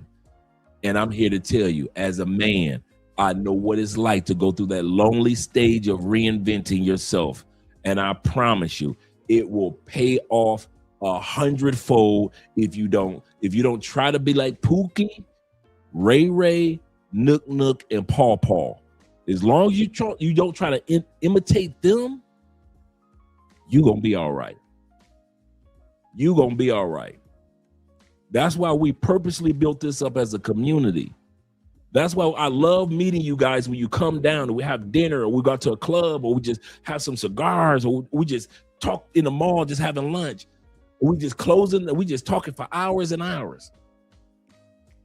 Because I know what it's like to be on the other side and to finally meet you guys on this side of your reinventing yourself. I love it because I know what it's like to be on the front end where it's just a dream. And then when you finally get off the plane for the first time in DR, the first time in Rio, the first time in Thailand, the first time in Cebu, Philippines. I know what that feeling is like I was dreaming about it for about 5-6 years. And I'm here for real. I'm not watching YouTube videos anymore. I'm not watching this person on YouTube or seeing this person's reaction. I am here myself on this side of reinventing yourself. And when I see you guys come down, I celebrate that moment with you because I remember what it's like to land in a new country or a new city in that country for the first time. So shout out to all you guys, man, that are in the middle of your journey of reinventing yourself and not letting the ladies distract you. And that's why I went on monk mode, because I didn't want to let ladies distract me. I saved my sex life for outside the country. But as far as being inside the country, inside the States, I was a monk. But outside the country, I was doing my thing. This is before I met Andrea, but inside the States, I was focused. Yes, sir. Yes, sir. My brother Kofa in the building. Glad to see you here. He said, I'm literally a paralegal. He said, I stopped at that. He said, I stopped at the right time. Thanks, Dre. Yes, sir, man. There's nothing wrong with redefining yourself, reinventing yourself, restructuring your life. But Dre, I'm construction. And you know how many walks of life I've met of Theo's graduates? Ex-carpenters, ex-truck drivers, ex-this, ex-that. All these dudes that I be meeting down here making money. Graduated from Theo's classes. All these dudes are the ex-something. So many of these dudes have never opened up a computer a day in their lives. And now these dudes are making 6 figures like it's nothing. Because they had the audacity to reinvent themselves. And that's all it takes, gentlemen. The audacity to even try to do it. He said, Dre just got mind game French. Yes, sir. Yes, sir. Actually, next Friday will be the Cologne episode. So all you guys that got cologne collections, be ready because I'm going to be dropping the link, and I want you guys to come up. We're going to have a couple of videos we're going to watch, but for the most part, we're going to be sharing our cologne collections, our cologne experiences. I actually have the listing for each country, and it's kind of funny. The top 5 colognes for Thailand that women love in Thailand, that women in the Philippines love, Brazil, Colombia, Portugal, Spain, Panama. These women have voted on these particular colognes in each one of these countries. And we got the top 5 for these countries. Here's the kicker.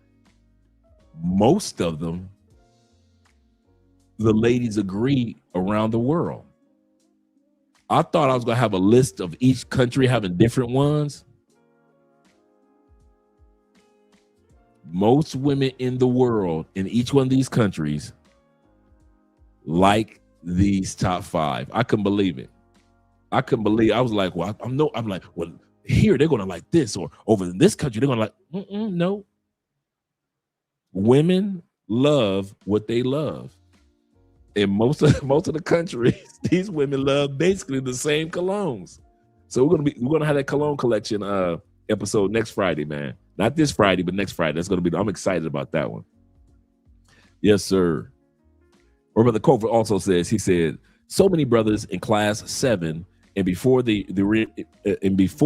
reinvented themselves with no type of cloud background. Absolutely correct. Many of us didn't have any tech background.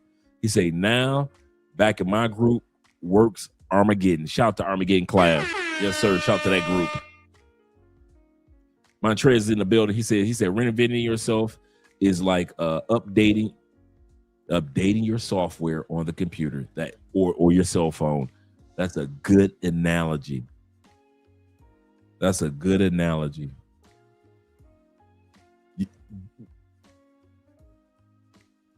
Yeah. Most of them were designers. I couldn't believe it. I thought it was gonna be different. I'm sitting up here like, yeah. And then when I got the list, I was like, what? It was like I looked through like 10 different countries around the world, and come to find out that women around the world basically like the same type of colognes. I was like, man, no Old Spice. T-Mac, Old Spice did not make the list. I'm sorry. We're gonna talk about it. Shout out to KB in the building, KS being in the building, okay, Stillo being in the building. We're gonna talk about it next week, gentlemen. What made the list, what didn't make the list for these ladies. Next Friday. Let's go back to the video. Oh, I told him he was wrong. No, you didn't. You didn't say that, nigga. That's why you came back. He said it's important. Let's bring Mike Amp back.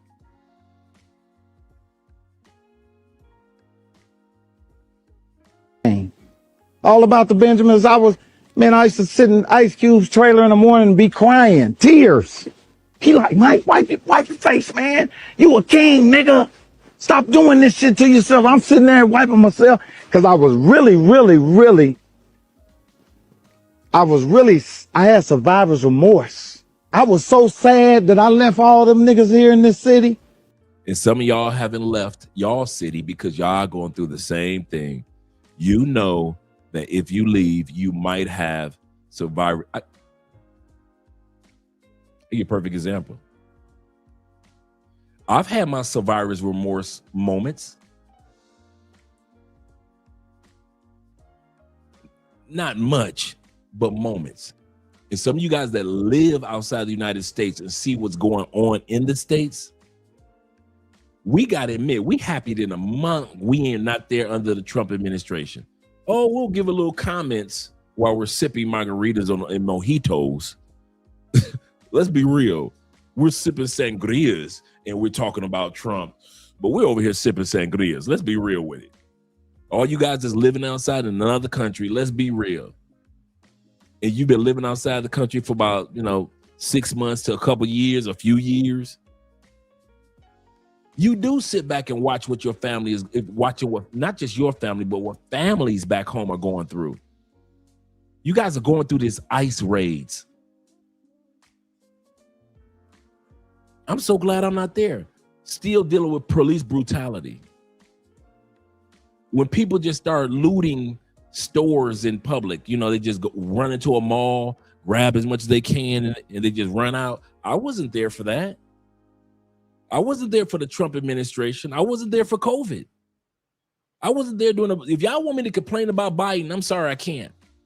If y'all want me to complain about Trump, I'm sorry, I can't.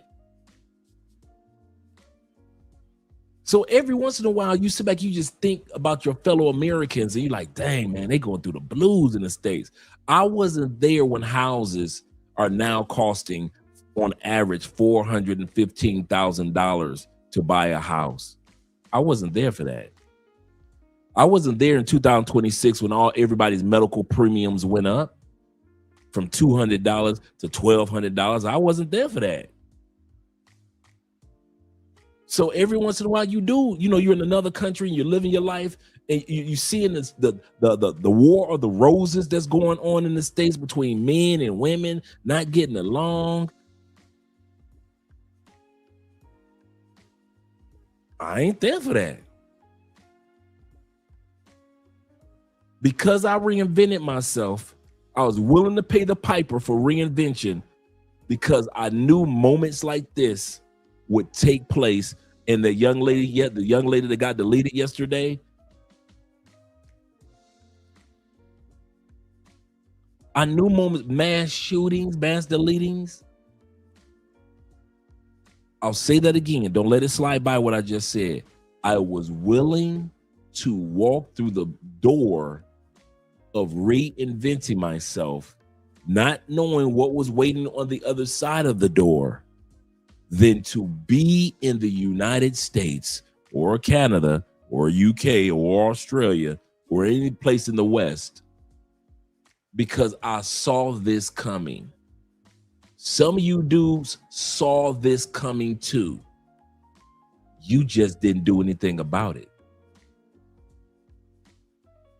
I had a 9-to-5 like you guys did in 2016, 17. So you can't tell me I got a job, Dre, I got responsibilities. For you fathers, I got you. For you people that take care of your elderly parents, I understand. But for those of you that ain't got no kids, your parents have passed on like mine, you there because of salary, could be, I don't know. But at the end of the day, you decided to stay for 2 terms of Trump. I left. I left before Trump even got. I was walking out the door for my first flight when Trump got sworn in. When Trump was getting sworn in, I'm at the airport. I'm out of here. I can tell you nothing about the first term of Trump. I gotta read. I gotta do homework on it. I gotta ask you guys about it. I gotta sit back and kind of look at some videos about the first term. I don't know nothing about what y'all went through. Biden administration either. So when I hear y'all cussing and fussing about the Democrats, I can't relate because I decided to reinvent myself, and many other men and women decided to reinvent ourselves through travel. See how we did that? Through travel. I can't tell you nothing about no damn Biden administration. I can't tell you about when they were saying in New York that so many people were dying that they had to have like the semi trucks as morgues, the cool semi trucks, and put the bodies inside the semi trucks because the morgues were so full in New York. I can't relate. When ICE is running down the street just locking up kids in school. Now DC, Chicago, and other cities got National Guard running through. I can't relate. Because I took the time, myself and others are taking and have taken the time to reinvent ourselves. We reap the benefit of not having to go through that. We reinvented ourselves through travel. And some of you guys think that you can't do it, but you actually can. Let me go to these comments real quick. He said, yeah, he said, I'm the only cat out of the crew in Brooklyn that traveled. Shout out to you, brother, in Brooklyn. He said, around the world on a regular. He said, don't have a criminal rap sheet. Shout out to you, brother. Yes, sir. Yes, sir. And Slick gets it. Slick said this. He said, I got a 5-bedroom, 3-bathroom, 2-acre home for $220. That's not bad. Back in 2017. Now, you know you can't get it for that much today. He said, now the praises, there we go. Now the praises at $412. He said, I'd be priced out now. Yes, you would. Trying to purchase in today's market. That's an excellent point, brother. Congratulations, by the way. That's an excellent point. Nazarene of the Way is in the building, yes, sir. He said, sometimes us young dudes don't even date just because the economy plus women's standards will cause us to never save, trying to constantly date. It is expensive to date in the States. That's absolutely correct. You got to become a come by my crib type of guy to do it consistently. I can agree with that. Oh yeah, brother. I'm proud of us, man. We accomplished goals. Yes, sir. And you did it right on cue. You're absolutely correct. Nazarene said it's easier to stay home, stack, invest, and upping your income if you are in a metropolitan area. I concur. And Black Chairman is in the building, says this. He said, many blessings for all the guys and gals for you going into the weekend. Yes, sir. Shout out to you, brother. Now let's go back to the video with Mike Epps and what he was saying about survivor's remorse. And I was famous, and when I would come home, I wanted them to be happy for me, and they was mad at me. So I said, damn, I gotta destroy myself for you to like me. I was like, damn, my favorite nigga, it seemed like he liked me more when I'm coming down off coke and I'm crying and I hate myself. He was like, oh man, I love you, nigga. I'm praying for you. But when I wasn't high and I was working out and I looked good, he's like, nigga, you think you better than me. I said, nigga, how is my success a reflection of your failure? And that's what happens to the kids. They around here killing themselves, trying to fit in with somebody who's fucked up. That's the truth. Got a buddy right now, man, hurt my feelings that he sends all these different messages out saying shit about me. I done been there for this nigga 100 times, 100 times, man. And he sends, every time I see somebody, they saying he's saying this. So I start telling the motherfuckers who tell me that, what did you say, nigga, when he told you that about me? Nigga, don't tell me what niggas say about me. Tell me why they feel comfortable telling you. Oh, I told him he was wrong. No, you didn't. You didn't say that, nigga. That's why you came back to tell me that. I said, I know all them nigga games. That's what niggas do. They sit there, let it talk bad. That's how you know who really in your corner is when your name is tested and you're not around. Facts. Shout out to my brother Jeremy with the $10 love on the Cash App for the love of the game, and brother Don with the $40 going toward the Children's Cancer Foundation. Shout out to you, gentlemen, man. Yes, sir. Oh, I must have made a mistake and click the button. My bad. We are not that far down. Let me go here. No, we're not there. Oh, we're not even. Goodness gracious. Okay, we go back to Mike Epps.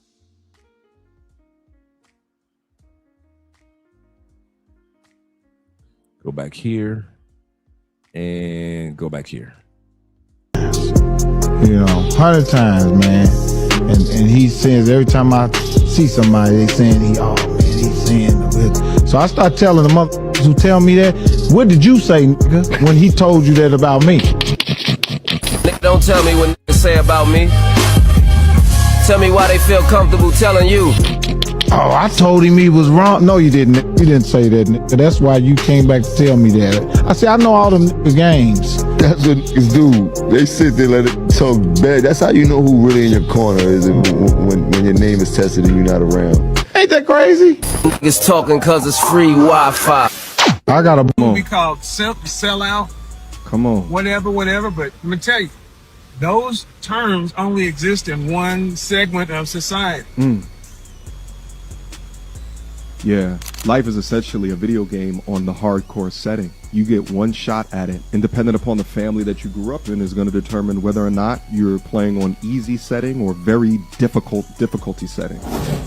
But as you're reinventing yourself, give yourself room to make some mistakes. I had a bunch of failure. Like I had, I didn't get signed.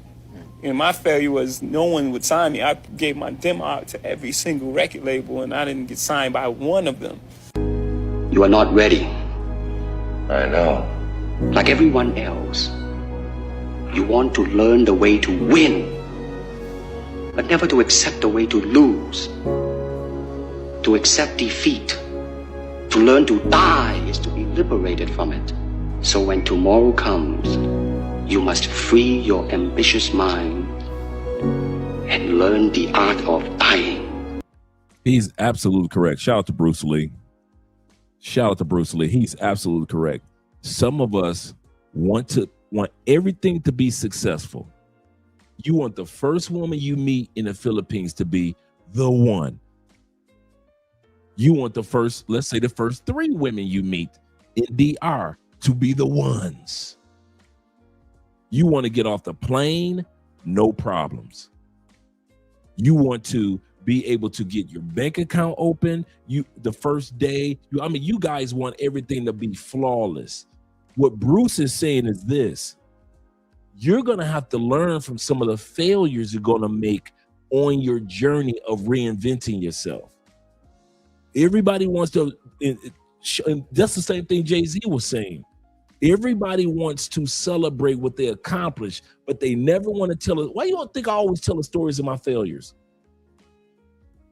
El Guapo, his whole speeches, if you've ever been to the Black Manosphere Conclave, which will be in Las Vegas this September, if you've ever been to the conclave, El Guapo talks about his failures in life far more than he talks about his successes.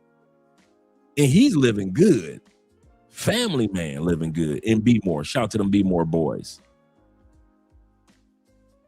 But he talks about his failures of this, that. I talk about my failures not to make it seem like, yes, look what I've come from. No. To let you guys know that there are going to be some lessons that you make, and no matter what country you go to, everything is not going to come with lemonade. It won't come with a straw. It won't be Long Island iced tea. As soon as you land in Medellin, somebody standing there with Long Island iced tea for you. It's not like that. And I hope none of us who are relocating try to sell you the image that you can do it and you'll never catch a cold in another country. You'll never catch the flu. You'll move to another country, and you'll never need another medical checkup. We're not selling you that. The first house you want to purchase in the Philippines, they're going to automatically sell it to you. No, they won't. Not the first one. There are lessons to be learned in the arena of failures. One of the lessons is, hey, I realize I got to be patient. Second lesson is, hey, I had to learn that everything is not automatic. There are lessons to be learned, and that's what Bruce was saying. Hey, a lot of you dudes, it's easy to learn when you're succeeding. But when a situation feels like it's dying, can you learn and celebrate and walk in that, your failures? T-Mac says this. He said, the first few chicas I met were toxic. Facts. Dudes swear that as soon as I got off the plane, Andre was the first woman I met in Colombia. They act like I ain't never had no Venezuelan. They act like I ain't never had Afro-Colombian. They act like I ain't never been to Medellin.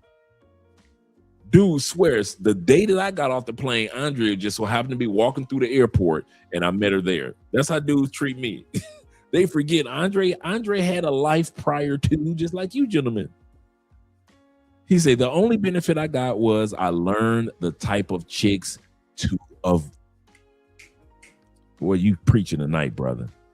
To avoid. He said, I put beauty above my best interest at that time period. Yes, sir. You are preaching. He said, even when Jesus died before he was resurrected, even Jesus died before he resurrected. Absolutely correct. Some things are going to have to die off for us to learn the lessons of life to advance. Let's listen to Bruce a little bit more.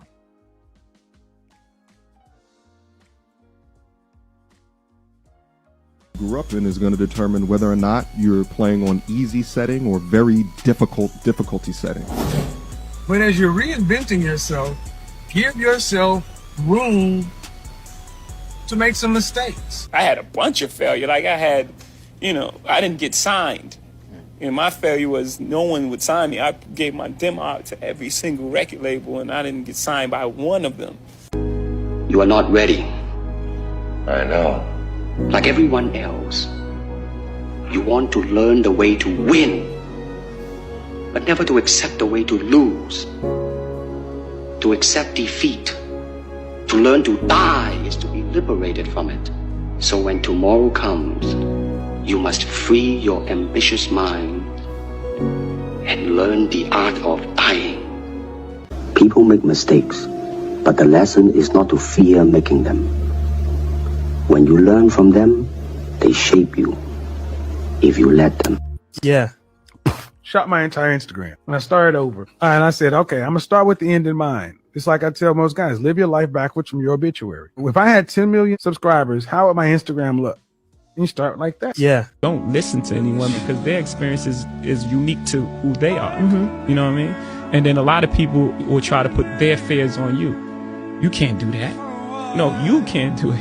Right. You know what I'm saying? So they just projecting, they're putting things that they don't believe that they can do on you. And you may possibly do it. Like my uncle, like I don't think he meant that. And I know I'm killing him. I'm saying him so many times. I know he's gonna be at Christmas. Like, why do you keep bringing this up? My uncle, he was telling me like, my uncle said I never sold 1 million records. I sold 1 million records like 1 million times. So he was, I'm sure I'm his nephew. I don't think he meant any malice. He wanted the best for you, but he just was projecting his fears and things that, are you crazy? How are you going to do that? How? I'm sure there's things that I do now that he can't believe that I was able to accomplish. But he couldn't even see it at the time. So he was just projecting, putting his fears on me. So the whole thing is just, and always believe you're great, even before anybody else believes it. Look, you can't reinvent. I'm not saying go extreme, like a woman does a weave. You know how sometimes you'll see a woman with short hair, and next thing you know, she'll have long weave down the back of her neck. No, you need to do it in steps. Increments, yeah. Life begins for a man at 40. It's the best part of life. You still get the benefit of being a young enough man, but you are wise enough to get shit done. You got some gray hairs, and you know that you don't have to rush. It's good for a man who's done the right things. I'm 53 years old, and after 25 years of chronic use, I quit smoking weed. Cold turkey. But weed was just the tip of the iceberg. What really broke me was the weight. 75 extra pounds. And the slow decay of every part of my life. This wasn't just a bad stretch. This was my midlife crisis. Burned out, disconnected from myself, my family, my purpose, numb. And I knew something had to change.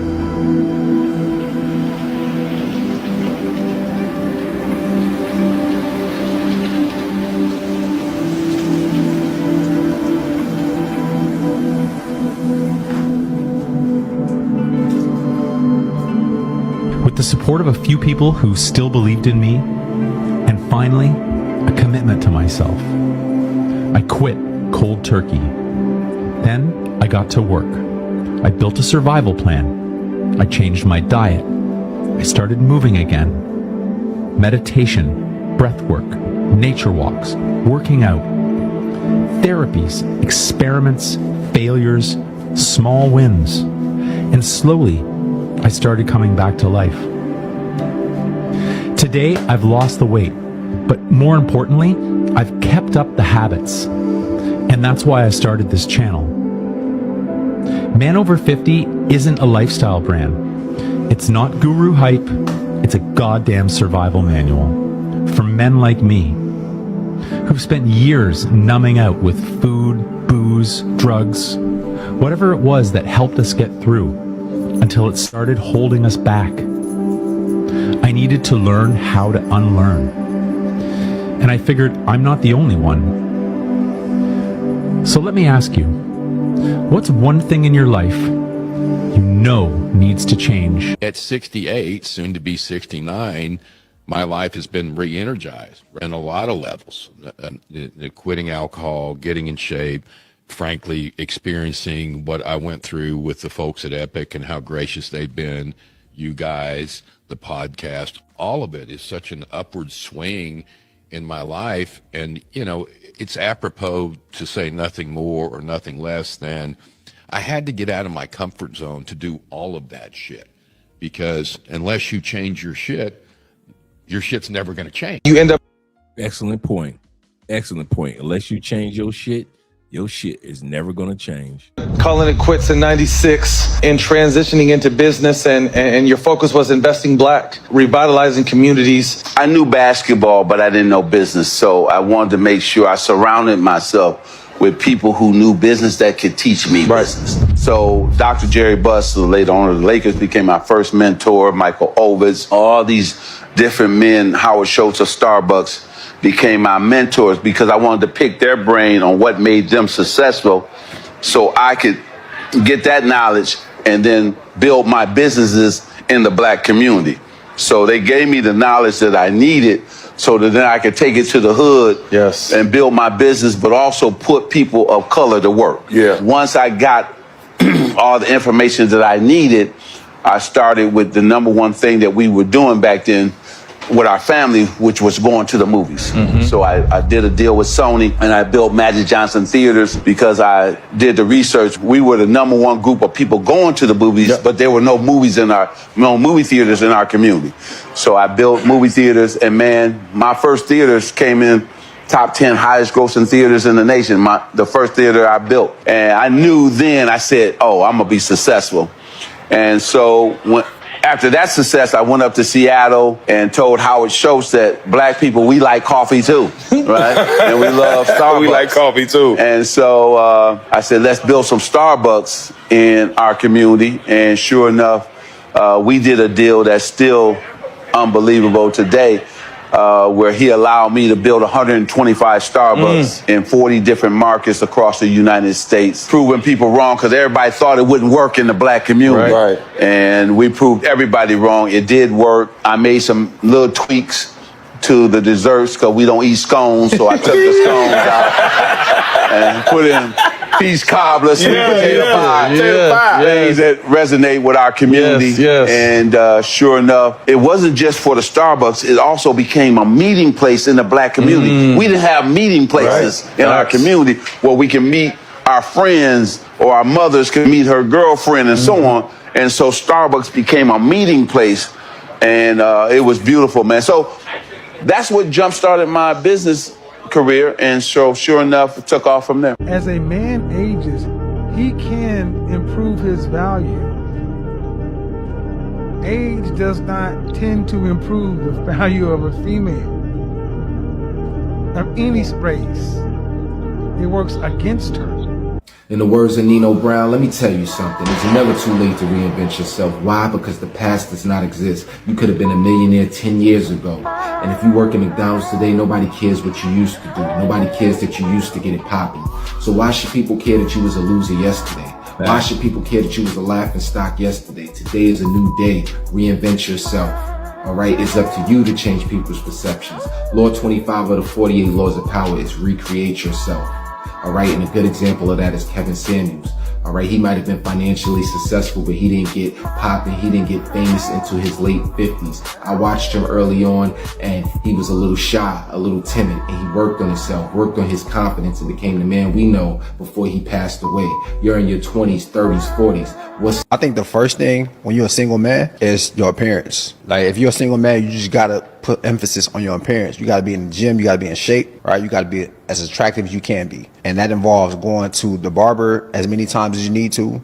That means making sure you're eating right. How you look is the first step in a single man's life, because that's the only way people are initially going to be attracted to you, is how you look. It don't matter how intelligent you are. It don't matter, how your character is, or how emotional intelligent you are, or how much money you got in your pocket. Initially, for most guys, and for me, it was the way I looked. I'm tatted up. I'm, muscles. Got a good setup. All these things. Got a good setup.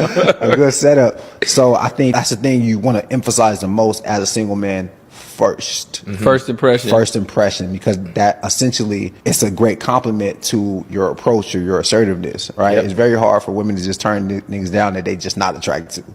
I don't want that shit. Matter of fact, I want your friend. I'm allowed to switch. Really tired of being in the studio. I'm about to quit. Somebody call my A&R now. Tell them get me out of here, cause I'm about to flip back. That's why I'm so quick to put that music on for innocent too, baby. We like to kiss whatever you like, very special. We going up, we're gonna continue to go up. No one's going to stop this grind. I will continue to work through everything in life, point blank, period. My life is not easy whatsoever. My life is the hardest it's ever been at this very moment, but you would never see me stop fucking working. She's so perfect, blah, blah, blah. Oh, how I wish you'll wake up one day. Come to me, confess your love, but let me stay. Bruh put in the work. Did the brother did not put in the work? These brothers are putting in work. This is one of the steps that you take to reinvent yourself, your health. This should be one of the number one easiest moves, because all you got to do is go outside and start walking. And then from there, everything else, the doors will open up. It feels like I've been rescued. I've been set free. I am hypnotized by your destiny. You are magical, lyrical, beautiful. You are, and I want you to know, baby, I love you like a love song, baby. Hashtag blessed that these hoes on my dick cause I'm fly like a jet. They gon' be surprised when they see I made this beat, baby Chief and Kanye West. As long as the hoe outside with the zoo shit never see home. 2612 be the squad, we all beat the odds. How that shit unknown, none of the options.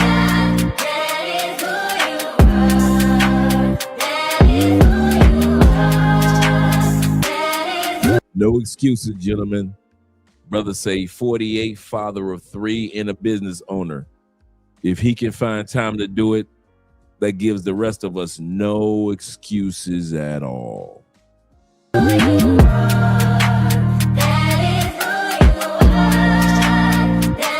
I'm obsessed with being the best version of me, and that's something I chase every single day. It ain't about trying to prove anything to anybody else. It's about finding who I am and knowing that's enough. I've come to realize that giving your best day in and day Love your job.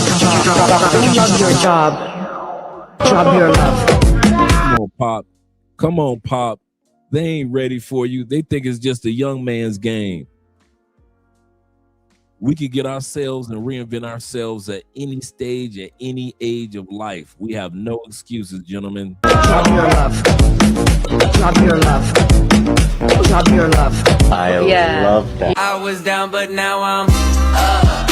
Yeah. This all God, this ain't. Have you ever seen a 300-pound, 80-year-old? Let me know in the comments if you've ever seen a 300-pound, 80-year-old. I guarantee the answer is no.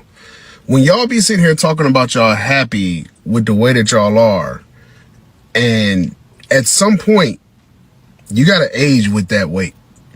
I was in the gym. I used to be a power lifter, y'all, and I was a big boy. At one point in my life, I was 290 plus pounds. I stopped getting on the scale at that point, so I don't know if I ever reached 300. But I was a big boy. But when I was powerlifting, I was walking around at about 260, 265. And I was lifting with this old dude one day. He was in like his 60s. I was in my 30s at the time. And he looked at me and he told me, have you ever seen a 300-pound 80-year-old? And I said, no, I can't say that I have. And he said, you might want to start getting that weight up off you now that you're in your 30s, young man. So then over the next year, I got over 20 pounds up off me and I started powerlifting in the 240-pound weight class. And then once I was in my 40s, I was like, I don't even need to carry this weight no more. So now I walk around between 220 and 230 pounds. By the time I'm 55, I want to get under 210. And then by the time I'm 65, I want to get under 200 because I want to live a long, healthy life, but I'm gonna do it slowly over time so that I can maintain my muscle mass, because studies show that good muscle mass helps with bone density, of course helps to protect your joints and things of that nature. So I want to be able to age gracefully. But I'm telling y'all, start getting that weight up off y'all now, especially if you're in your 30s or above. What's good, fam? Hey, so one thing that I take serious above all else is my manhood health. All right. I want to keep flowing and going until the day I'm gone. And one of the best ways to do that is to make sure that, number one, my prostate, okay, remains healthy. You got to keep your prostate healthy, guys. And one of the best ways that you can do it is by making sure that you're not having a lot of inflammation going on down in that area. So for that, I use Snap Supplements Prostate Health, full of turmeric, saw palmetto, reishi mushrooms, and a whole lot of vitamins and herbs that help our prostate continue to work to its optimum capacity. And to keep going, I use Snap Supplements Nitric Oxide Booster. In case you didn't know, by the age of 35, our body's natural nitric oxide levels began to drop. And when that happens, you can experience a decrease in energy, a decrease in blood flow. You can even experience some ED issues down there, fellas. So I like to stay boosted, so I use this and I use this. I'm going to show that right there. Prostate health, then the nitro. David said, I'm keeping my gray hair now. He said, no more hiding. I'm gonna tell y'all something. All you dudes that do the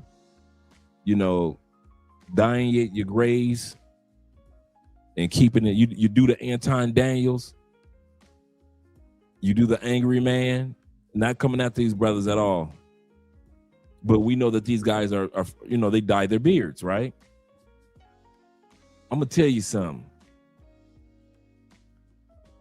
If you want to piss off women like Andrea, go ahead and dye your beard. It will amaze you how much coochie you will get because of your grays. In your beard, on your head. Do not dye. Young women love that wisdom.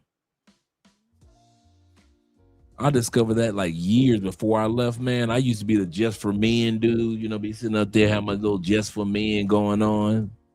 Nah, bro, y'all see I'm letting my beard grow out already again.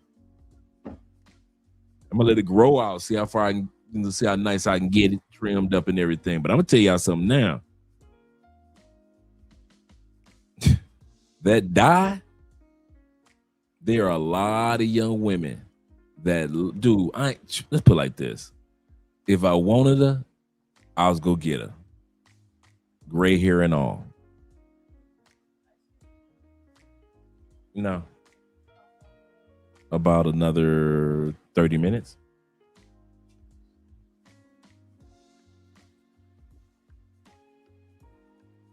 Yeah.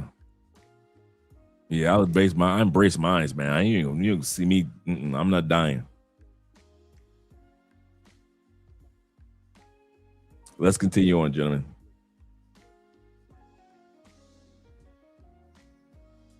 and you can too by clicking that link right there. All right, for Snap Supplements Prostate Health and their nitric oxide booster. 17 years fixing billionaire pencils. So here are 5 ways how to grow literally a third leg. Start drinking pomegranate juice daily. It boosts nitric oxide, improves circulation, and helps you reach your full size without effort. Extra body fat can hide inches. Add ginger and turmeric tea to your nightly routine. This combo lowers inflammation, supports metabolism, and helps reveal your true size over time. Feeling drained and not performing your best? Add eggs and avocado to your breakfast every morning. The healthy fats and nutrients help boost testosterone and support steady energy throughout the day. Poor blood flow makes you look smaller than you really are. I'm gonna hold your hand when I say this. A lot of you are not where you want to be when it comes to your health and fitness goals because you cannot stay consistent for 90 days. You would literally be unrecognizable if you did these 8 things for 90 days. Woke up every morning by 7 a.m., went to bed by 10 p.m., lifted weights 4 times a week. You ate 30 to 50 grams of protein per meal, got in at least 10,000 steps in a day, ate a 90% whole food diet, hydrated every morning with salt and electrolytes, took magnesium, creatine, and vitamin D3, K2. You would be unrecognizable. You literally have nothing to lose if you are not happy where you stand right now in your fitness journey. Track it. Whatever gets measured gets done. God bless y'all. Have an amazing day. Don't be afraid to reinvent yourself, and don't be afraid to be different, man. You ain't got to fit in the crowd. I tell my sons all the time, why are you following everybody when you were clearly meant to lead? It's always better to just do your thing. And I don't care what situation you done got your life in, you can turn your life around because it ain't ever too late. See, I didn't get into comedy till I was 27. I was homeless from 30 to 33. I lived in a 1976. I didn't know that. I did not know Steve Harvey did not even get into comedy until he was 27 years old. It's never too late, gentlemen. Tempo. I lived in a car for 3 years, man. And so people see me today, they don't know, you know, man, where I come from. And I tell young cats all the time, man, the key is you can't ever give up. Gentlemen, if no one's told you, you got to tell yourself, you are special. You are important. You are the man. When I talk about things like confident, intelligent, and assertive, CIA, when I talk about frames, fragrance, footwear, when I talk about any of the things, the catchwords I use them for a very specific reason, because you matter. And you need to carry yourself as such. So the first thing is I started to treat myself well. Yeah, even when you're making minimum wage, get an extra topping on your pizza, get extra cheese. That's why I talk about the 3 F's, frames, fragrance, and footwear. Man, there's one dude in my gym, bro. This motherfucker smells so bad. I've literally seen people squeeze their nose when they're around him. Guys got to take better care of their hygiene because everybody's always judging you and they're looking for a reason to not like you. When something as simple as your hygiene isn't taken care of, people automatically assume that something is wrong with you. You don't take care of yourself. So you got to take care of your body, man. You don't want to walk past a girl and you smell like she's not going to even consider you as a partner, no matter what you got going on in your life, bro. So I tell you guys, your fragrance game has to be on point. I'll always rock a nice smelling fragrance. When I go to the gym, I got that Nautica Voyage. It smells nice and fresh. The girls be all over it. The quickest way to get a woman's attention is to smell good. Just smell good. That's all you gotta do. That is the quickest way to get her attention. Now, maintaining her attention, that's up to you, my guy. It's instinctive. We can't control it. Like, if we just out in public, don't matter. Gym, library, grocery store, doctor's office. If you walk by and you just smell like, come bend me over. That might not be your fragrance of choice. But if you just walk by smelling good, instinctively a woman is going to whip her neck and look at you. Men are almost more territorial about their cologne than they are about their women. Why y'all act like that? You can't ask a man what you got on. Because the first thing you're going to say is, no, because you're going to try to buy food. You and is. Y'all act like y'all going to Thailand to get some special they sell us at Macy's, Bloomingdale's, Nordstrom. Like, why y'all be so secretive over y'all cologne? Drop your favorite cologne below. I'm trying to see something. Top 10 fragrances that women love to smell on a man. Trust me, I'm a woman, so I know a thing or two about this. La Nuit de l'Homme from YSL. This has been dropping panties since 2009. Tried and true, if you're looking to get lucky, this is the one. Oud Wood from Tom Ford. This is a fragrance that just oozes sensuality. Boss Bottled Absolute. This is one of the best designer fragrances ever made, in my opinion. So far, that list is looking good. Valentino Uomo Green Stravaganza. This has that very appealing Valentino DNA, but amps it up with a coffee note. Mango Ice from Gulf Orchid. It smells so flirty, it's very affordable, perfect for summer. Myself, Le Parfum. Yes, yes, yes. That Myself formula is bananas. Shout out to Will being in the building. Salutations, Andre. And Andre and chat fam. Smash, Hulk smash that like button. Shout out to International Quiet Storm here. Shout out to Chewy and Theo. Smash that like button. He says support the Cali Children's Hospital and Cancer Foundation by way of Cash App and PayPal. Always focusing on bettering yourself. Yes, sir. Shout out to you, brother. Glad to see you here, Will. Very balanced and is perfect for the nighttime. Wear this on your next date night. Odyssey Limoni from Armaf. It's impossible to go wrong with a nice citrus scent. This one is very strong, but also feels very happy. It's one of those types of fragrances that when you spray it on, it's going to put you in a good mood. And there's nothing more attractive than that. Memento from Rives. A beautiful rose and saffron scent. It's very mysterious and dark, and you'll be the strongest smelling person in any room that you walk into. Nitro Red Intensely from Dumont Paris. I don't know how many times I have to say it. This is the one I just mentioned. That's the masculine watermelon scent. You smell like Jolly Ranchers. You smell like watermelon Jolly Ranchers, and I'm talking about it's a banger. It is a banger. That Nitro Red Intensely.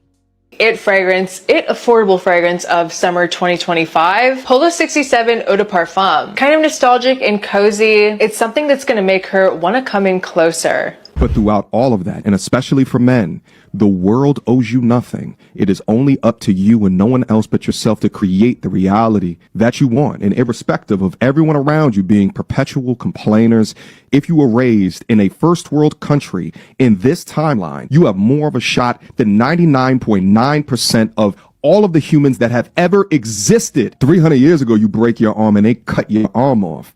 Nowadays, they'll get nano robots to suture the wound. The access to information, the internet, and AI puts you in a class and a category where more now than ever, you can do it. What I also love about this conversation of reinventing yourself is that this was not even Kevin's final form. He reinvented even beyond this. This was still his nose ring era. And he wasn't even doing the blazer jean combo in the last couple of years of his life. He reinvented himself even beyond this. And this is when he used to just talk to men. And the reinvention beyond this had him achieve his goal of becoming famous. Let's go. It's all about somebody was talking about the accessories. The accessories, yeah, as far as from my style personality, they do make a difference. It's really about fit. Fit does more than anything else. But as you're reinventing yourself, give yourself room. Studies show that solo travel actually rewires your brain for success. So your brain has incredible neuroplasticity throughout life, right? And traveling solo actually taps into this superpower for personal growth. Studies show that solo travelers are 13% more likely to build confidence than group travelers. And also, you're just more likely to do what you want when you're traveling by yourself. Okay, but here's the crazy part. So when you're navigating new places alone, like I've been doing today, you're literally creating new neural connections that are enhancing cognitive flexibility and new problem solving skills. And listen, if you've never traveled solo, you need to do it. This is your sign. Go do it. And if you are traveling solo right now, where are you right now so I can stalk you? But do you enjoy it, or would you rather travel with people? Traveling really shifts your perspective on dating, and the reason for that is because you're naturally going to expand. You're going to be communicating and dealing with people who are intellectually going to stimulate you because you're going to be learning new things that you never knew before. Once that happens, you're naturally going to want to seek expansion over and over again. Human nature. You're going to be trying new foods, new wines, seeing new places, learning history, all types of information that you didn't know before. And once that happens, you don't have any time for small talk with people anymore. You do not want to Netflix and chill. You do not want to go to that local pizzeria. You want to catch that flight or do something more exciting and adventurous. So with that said, catch that flight and come and expand. What was that first trip or destination that changed your entire life, like changed your whole perspective? Mine was Miami. I was 18, fresh out of high school, and I had never seen any of the stuff I seen in real life. I only saw it in the movies. The Rolls Royces, the Lamborghinis, the Bentleys, like all down the strip, right there on South Beach, seeing the Cuban links, like I only seen it in rap videos. I mean, the trees, even seeing the people houses on the water, like their backyard was the ocean. And then they got boats parked in their backyard. Like, that was life changing for me. And I'm only mentioning this because I got some homies in Miami right now, and they calling and text me like, bro, everywhere you go, it's a Lamborghini, everywhere you go. And so they having that same first impression that I had, and coming from where we come from, you don't see that. Like, the closest we would get to seeing a mansion or a Lamborghini or, you know, foreign car was if we went to Dallas to school shop in the summer. And you may or may not see it then, but being in Miami and being surrounded by all that money, bro, it was just like, I don't know. I don't know. But seeing how they feel, how I felt, it makes me sad in a way, because there's some people that still ain't left their hometown or their home state, that still haven't been anywhere and gained that exposure. Like, oh my gosh, bro, it's so much more to life than what I'm accustomed to and what my environment currently is. That's why I encourage everybody, bro, go travel. It can be Miami, LA. I mean, it ain't gotta be out the country. Just go to somewhere different and see how people live. I was 18 11 years ago, and it still has, I give credit to that one experience for how it shaped my life since then. So I just woke up, and here's the view that I'm currently seeing. I'm in Miami, Brickell, amazing place. It's beautiful. And this is my second time in Miami this year, and every time I travel here, it reminds me of something. Most people talk about the life they want, but they're not moving. Traveling forces you to stop playing games with yourself. It literally exposes you. Every city I get to, I treat it like a checkpoint. Did I level up my discipline? Did my body get better? My mindset? My motion? That's why I say, if you're serious about changing your life, you need to explore the world a bit and get out your little bubble. New standards, new environment, new versions of you. You travel to open your mind. Like, no money is wasted whenever you travel. We spend money on stuff that we care about. We spend money on stuff we value. We spend money on clothes and shoes. We spend money on cars.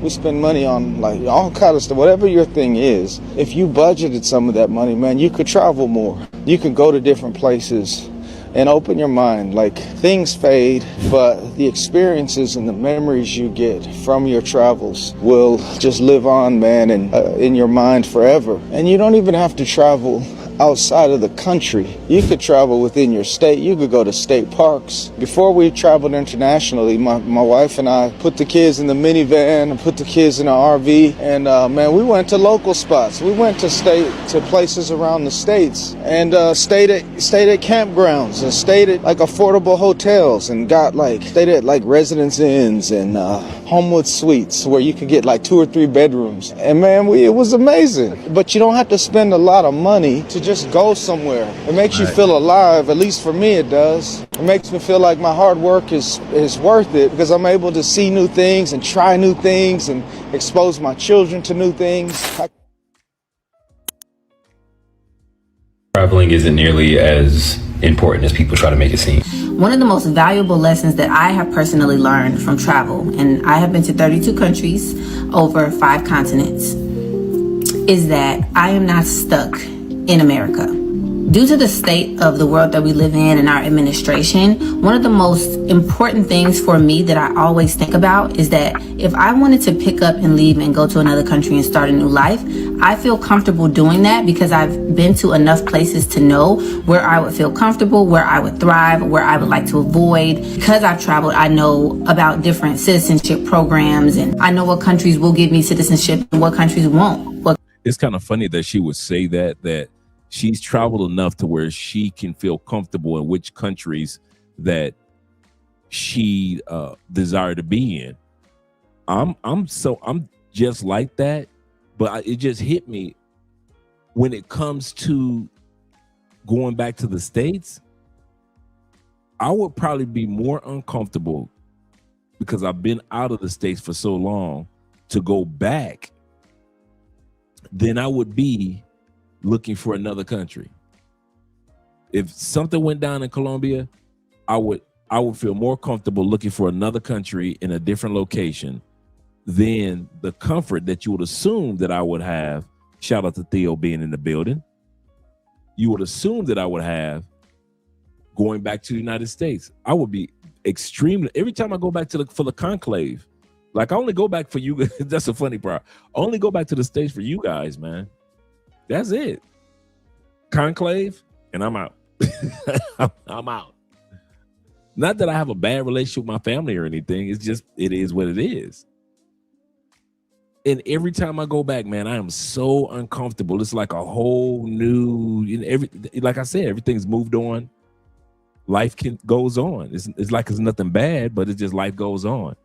And I will feel more comfortable because I've done it to go to another country, reinvent myself and reinvent my experiences in that new country compared to going back to the United States and then pretending like I like being back there, like being back there. I mean, I know I'll make it sound bad, but I'm not trying to. Shout out to this sister.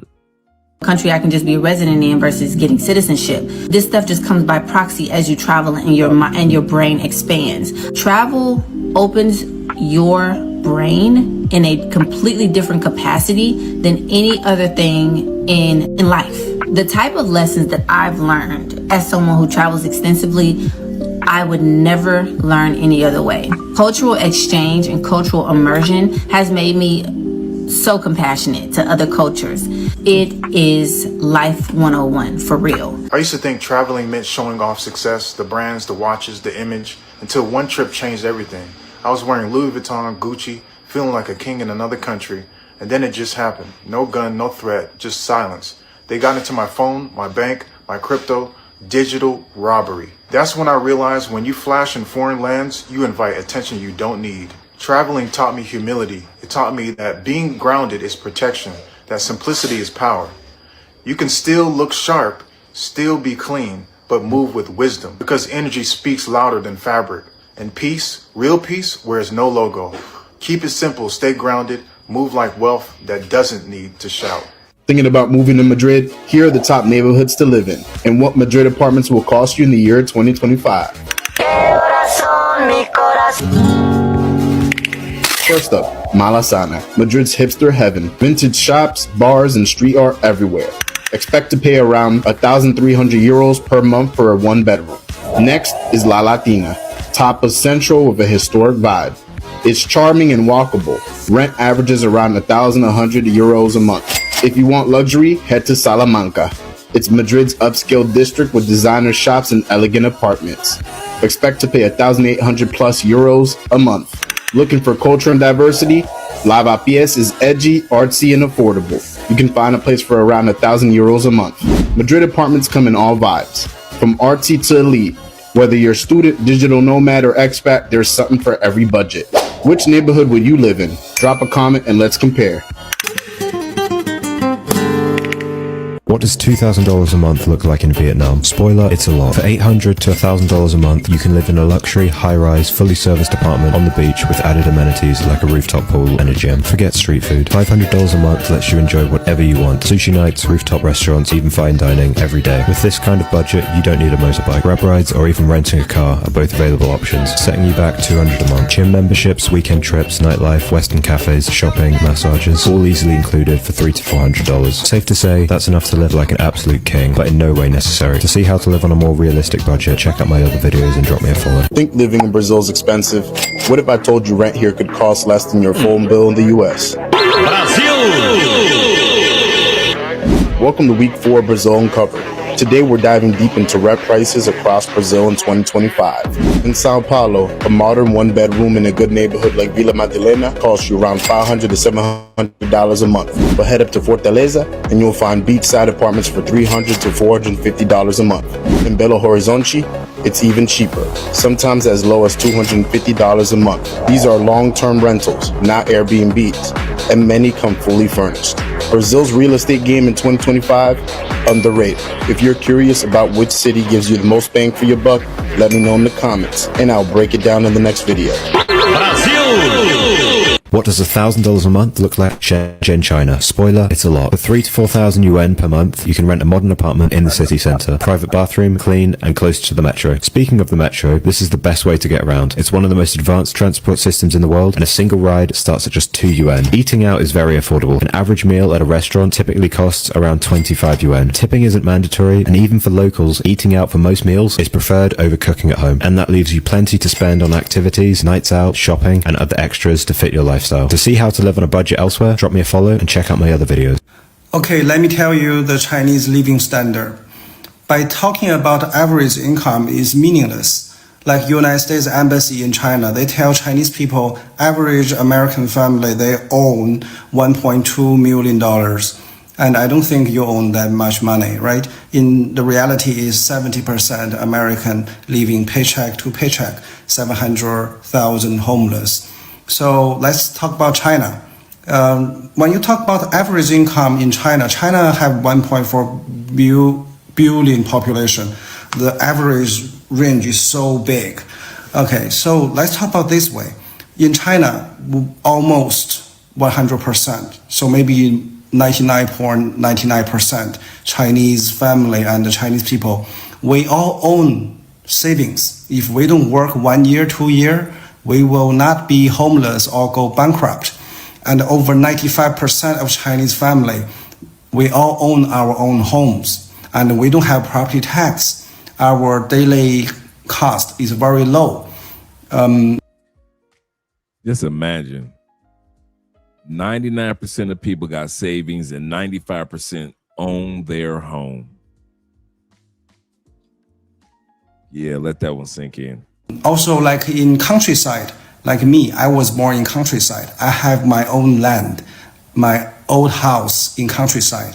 Those house and land will never be bought by capitalists or oligarchs. They will be mine till the day I die. And 100% people like me born in countryside, we will have those properties. So that's how China protect people's basic human rights. Also in China, we don't have heavy tax. Our tax is very low.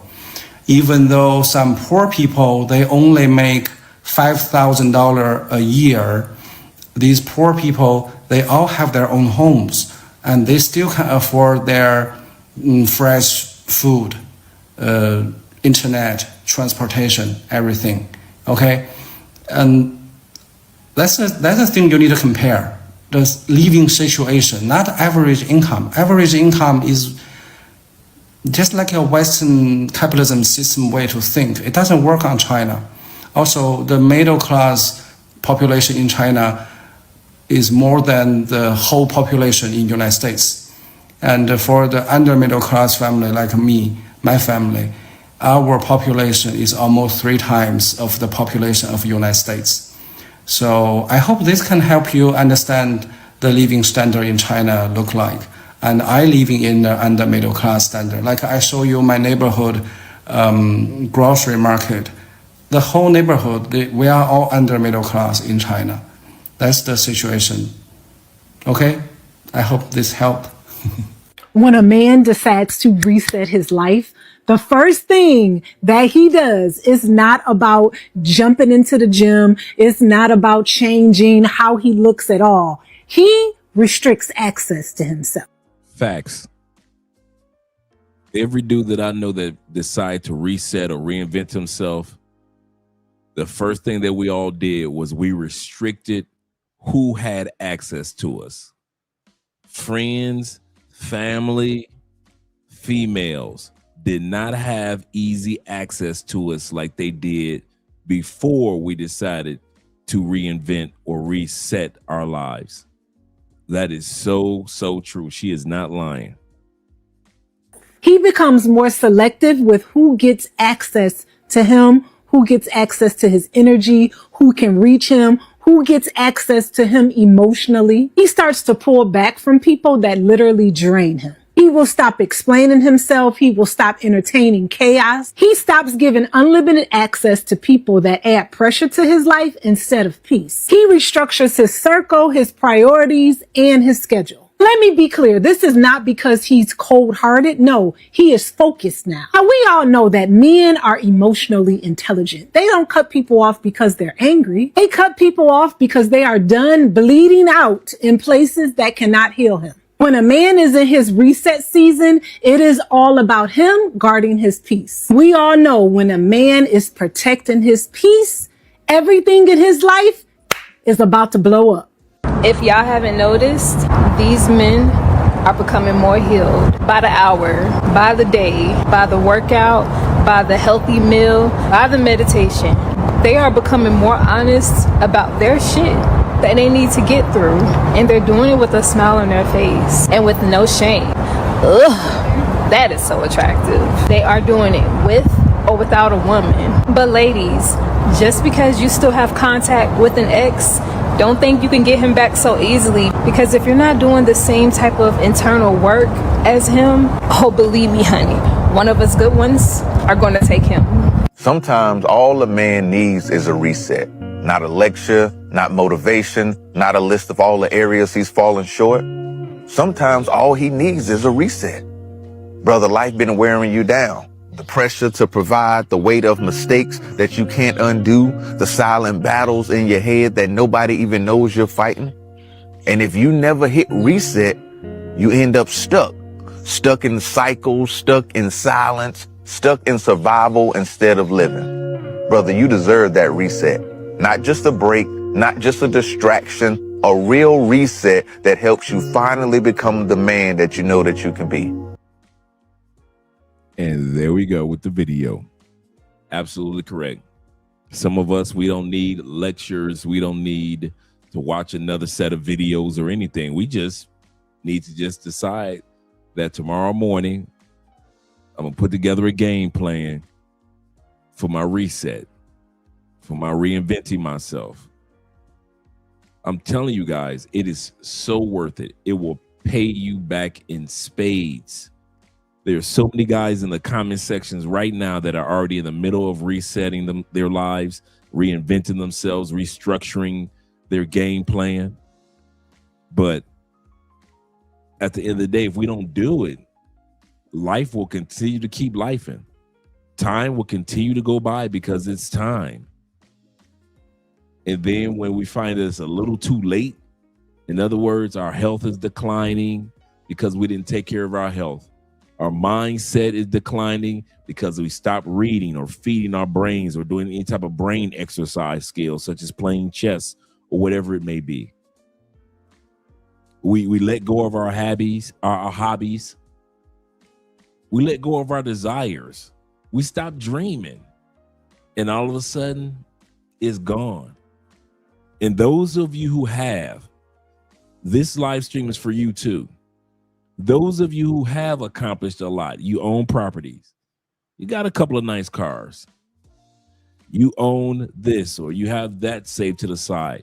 This particular episode is just as important to you as it is for the guys that feel like they are at the beginning of reinventing themselves.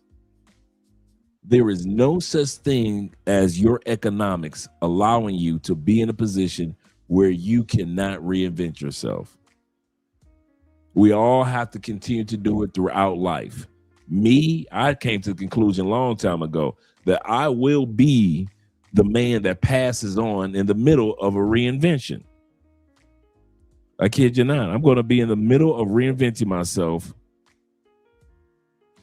when I pass on. I remember Dr. Cornel West said that. He said, we all pass on in the middle of doing something. So be it. Shout out to all you gentlemen here.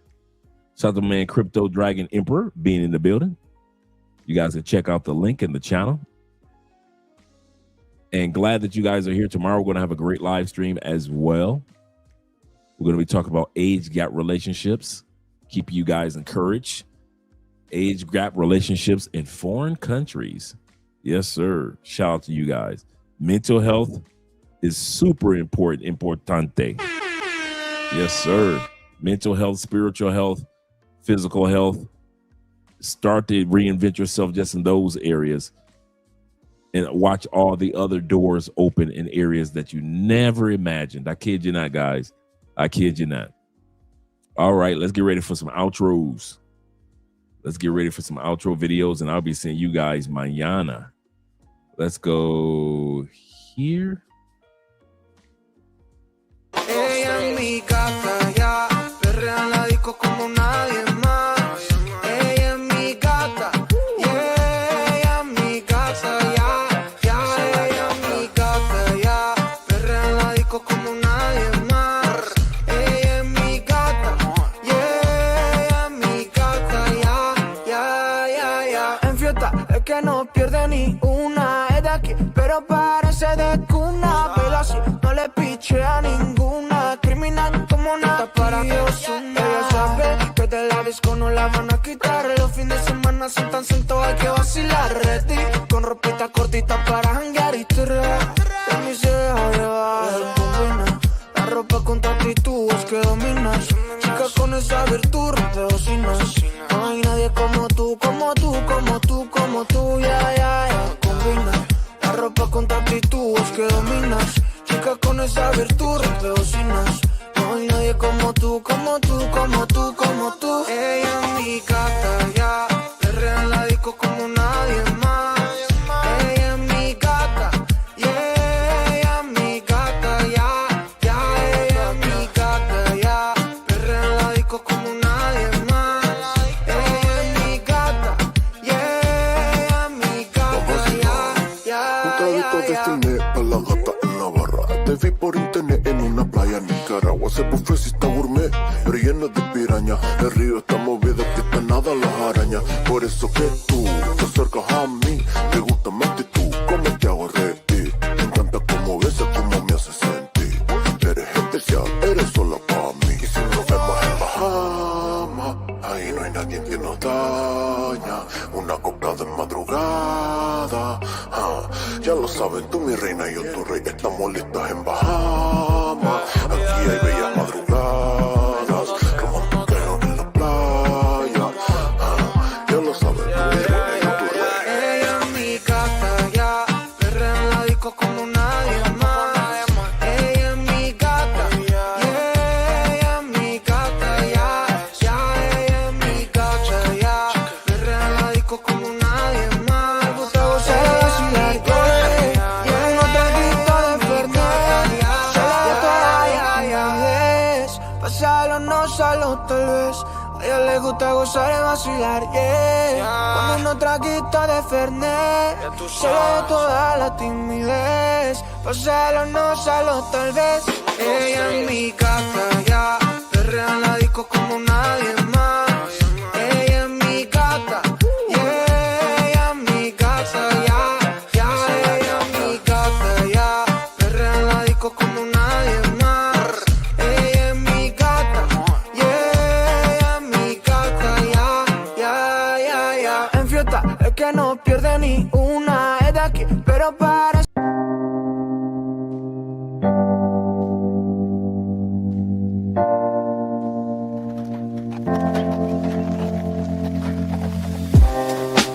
Living for weekends, wishing I could take a break from this world.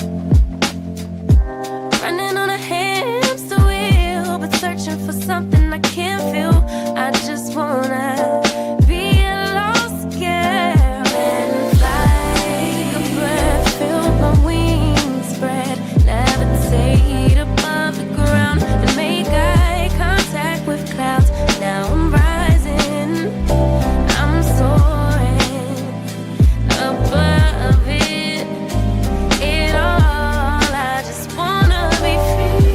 Finally, finally, finally, I wanna be free. Finally, I wanna be free. Finally, finally, finally, I wanna be free. Finally, finally, I always stay dreaming, never imagined I lose my spark. Living in this crazy time, but putting back the pieces of my mind. I know how to